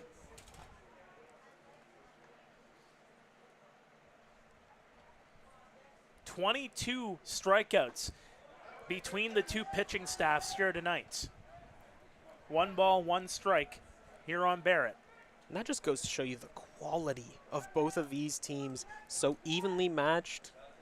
Anything you can do, I can do better type of mentality in this series. These two teams have been the best. The 1-1, swing and a miss. The best in terms of pitching. The Royals close to the top in batting as well, and leads most of those categories. Just so evenly matched, and I really could have seen this game going 1-1 for at least a dozen more innings. Yuki gets the sign. Torres set up outside. Chopper right to second base, and he tags the runner to get the out. But the Jackfish add 3 to the board. It's 4-1 as we head to the bottom of the 10th. The Royals will send J.D. Williams, Ethan Hammond, and Josh Garton. And here comes Davey Mendez to try to close this one out. Stay with us. You are watching Game 2 of the IBL semifinal live from Hastings Stadium here on Guelph Royals TV.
Welcome back to Guelph Royals TV. We are live at Hastings Stadium on a Saturday night under the lights. Where would you rather be? Mark Perry, Josh Alderman here in the broadcast booth. Glad we can bring you this ball game. It has been a treat to do so. Bottom of the 10th. Jackfish 4, the Royals 1. J.D. Williams in to take on Davey Mendez, as that's going to paint the outside edge for strike 1. That one did look a bit outside to me, but as I've said many a time, there's a reason the umpires are down there getting paid to do what they do best, and the reason we're up here in the booth getting paid in pizza to do what we do best. Well, you'll be paid in pizza and pasta in London tomorrow night. Looking forward to it. Part of a very exciting IBL playoff doubleheader. Game 3 of this series set to go down at the Pond. Make sure to tune into that. And 6:05 first pitch, Majors and Baycats at Labatt Park. Tune in if you can. Holding off on the swing, but it goes across. Alec and Spencer will likely have that call for you tomorrow at the Pond. 1 ball, 2 strikes here on JD. Reached on a fielder's choice, which actually ended the inning in the 7th.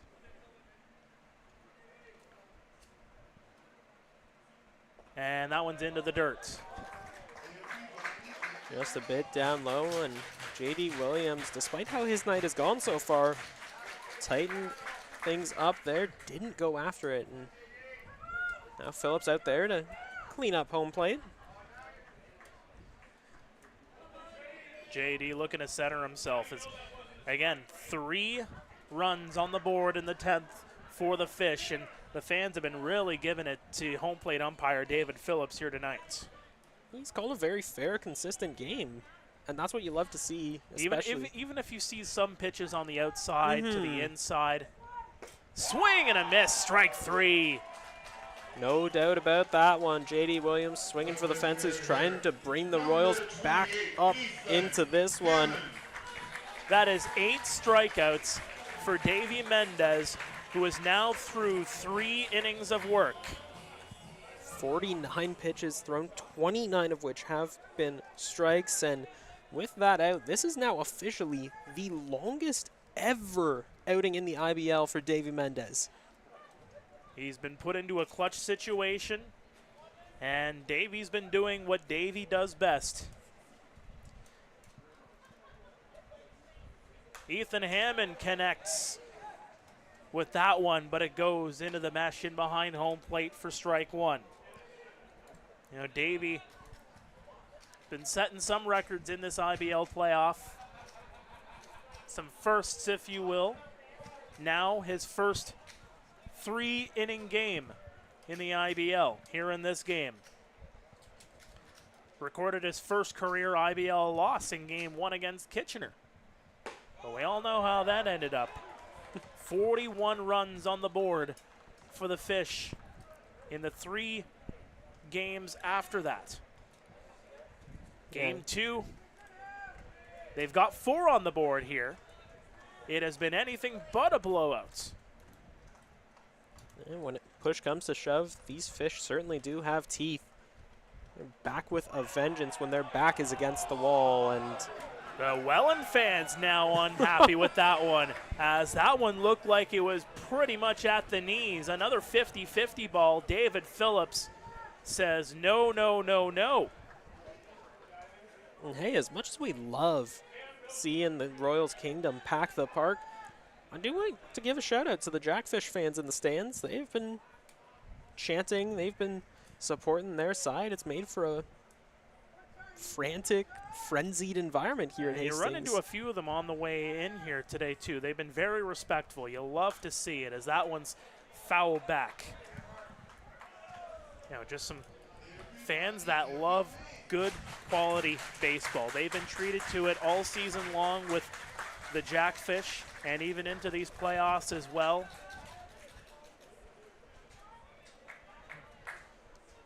As now from one fan group to another, you can hear scattered cries of support for Ethan Hammond as he faces a 1-2 count. Cues that one. It goes over the head of Mendez, and misplaying it there is Dawson Tweets. Hammond gets on board. Call that an E4 on Tweet. And that'll put a runner on. Heading into tonight's contest. This playoffs, the Jackfish have only given up 3 errors, had a 9.84 fielding percentage. But now make it 4 in the postseason, a runner aboard, 1 out, and the mountain of muscle, Josh Garton at the dish. So I should mention the scorekeeper has actually marked that as a single. Again, another 50-50 play. You could call it an E4 on Tweet on the mishandle, but at the same time, too, that is a slow roller that goes over the head of Mendez. Garton with the swing and a miss for strike 1. There is only one thing on his mind, and that is long ball. After hitting 1 home run in the series closer against Chatham just a couple days back, he is hungry for more. His first home run in weeks. Can hear a car horn in the distance. That one's launched high and deep to center field, and that's gone! Josh Garton makes it a 1-run ball game with 1 swing of the bat.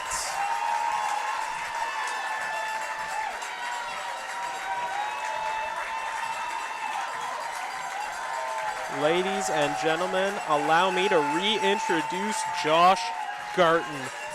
The big man is back. He has snapped the cold streak.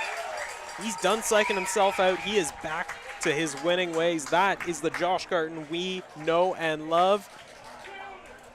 Big thumbs up to our social media guy, Eli Pearl, down on the field. And the atmosphere just got a little more electric David Mendez will stay in the game after that mound visit from Brian Esri. Oh, if nothing else, Josh Garden is back in the swing of things. Brian Essery coming out for a quick mound visit with the infield, and Davey Mendez, who will remain in this ball game. Just the one out here for Carson Burns.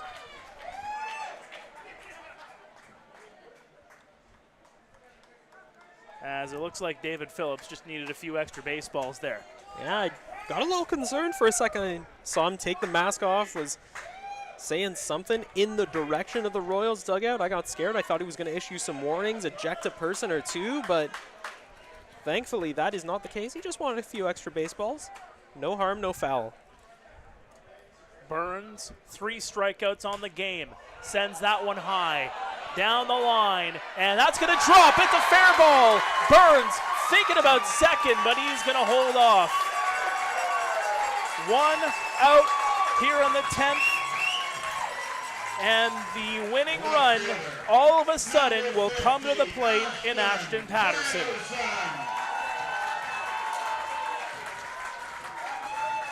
As the Roadrunner steps up to the plate, this raucous crowd at Hastings shows the home side all the love in the world. And now Mendez up around 57 pitches now. Probably his most ever thrown in the IBL in a single game.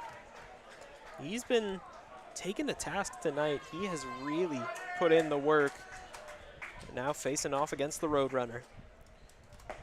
That one's going to go across for strike 1, just under the belt. Patterson hit a sac bunt, or knocked a sac bunt, I should say, in the 7th. Was hit by a pitch his last time up in the 9th. A single, a home run, and a single to the Royals' credit the last 3 batters. And that's going to hit Patterson. Yeah, right on the foot. And now there's a conversation happening here. Patterson. Here we go. Here's a little bit of temperatures rising as here come the Royals onto the field. The cavalry.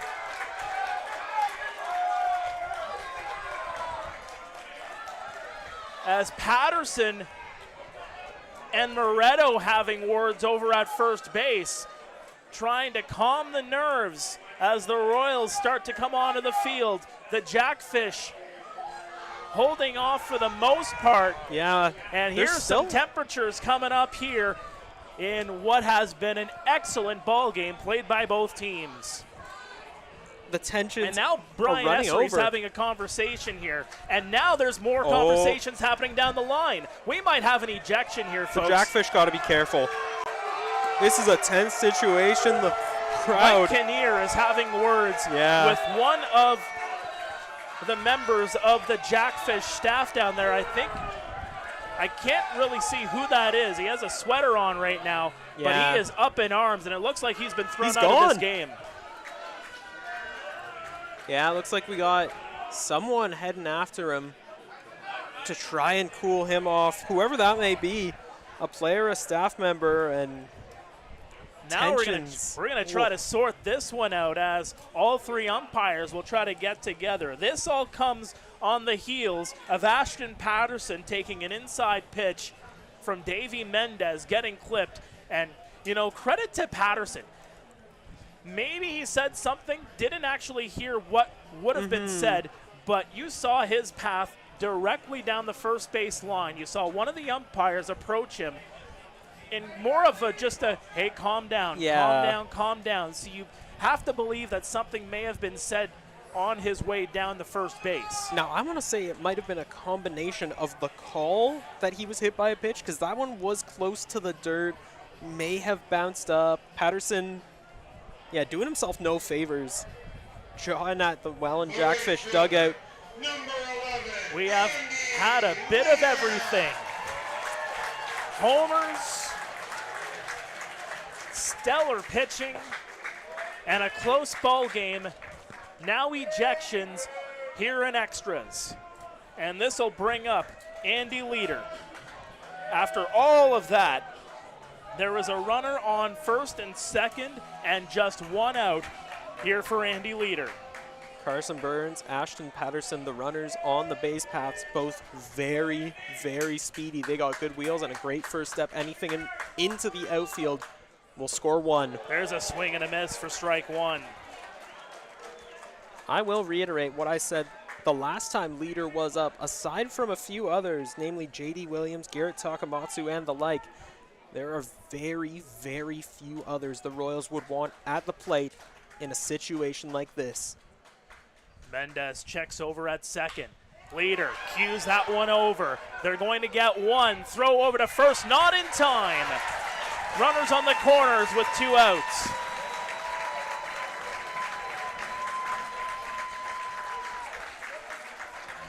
Leader, we mentioned off the top of the broadcast the first time Leader was up how subtly speedy he is. You don't really expect it. He's known for his great defense, his good vision, his excellent contact, but his speed gets underlooked. He beats out the throw to first and saves the game for the Royals for the time being. The tying run over on third, just 90 feet away. Connor Morrow will step in. A pair of singles, including a bunt single back in the 5th. Mendez delivers, swing and a miss. Mendez got all of that one and delivered a great pitch to the outside. The fans now showing their support for Connor Morrow as the Royals down to their very last out. Morrow, 11 RBIs across the regular and postseason, just looking to add on just one more. Swing and a miss again for strike 2. And now the Royals are down to their final strike. Mendez looking to close this one out. He has been excellent. Absolutely excellent. And now another showdown of titanic proportions as Morrow, the former All-Star, steps up against Davey Mendez. Mendez. The delivery, swing and a miss, he got him. And the Royals fall 4-3. The Jackfish have tied the series. What a game, and it all comes down to extra innings. That extra run on the board in the 10th proves to be the difference maker here at Hastings Stadium on a Saturday night. But Josh, what a ball game, as we will send this game to the Rose City in less than 24 hours for Game 3.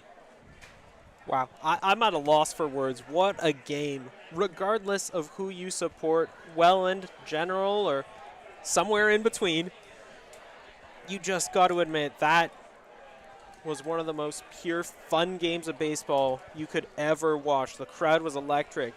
800 plus here at Hastings, 800 plus watching at home, and thank you for tuning in. And what a night to tune in. Just a beautiful game of baseball. So tight to the very end, down to the wire between two teams that, I said before, so evenly matched. They seem like one player is great, well, the other side has a player that's equally as great in the exact same ways. These teams were made for each other. It's a heavyweight tilt for the right to play in the IBL final. It was tied at 1 going into extras. The Jackfish get 3.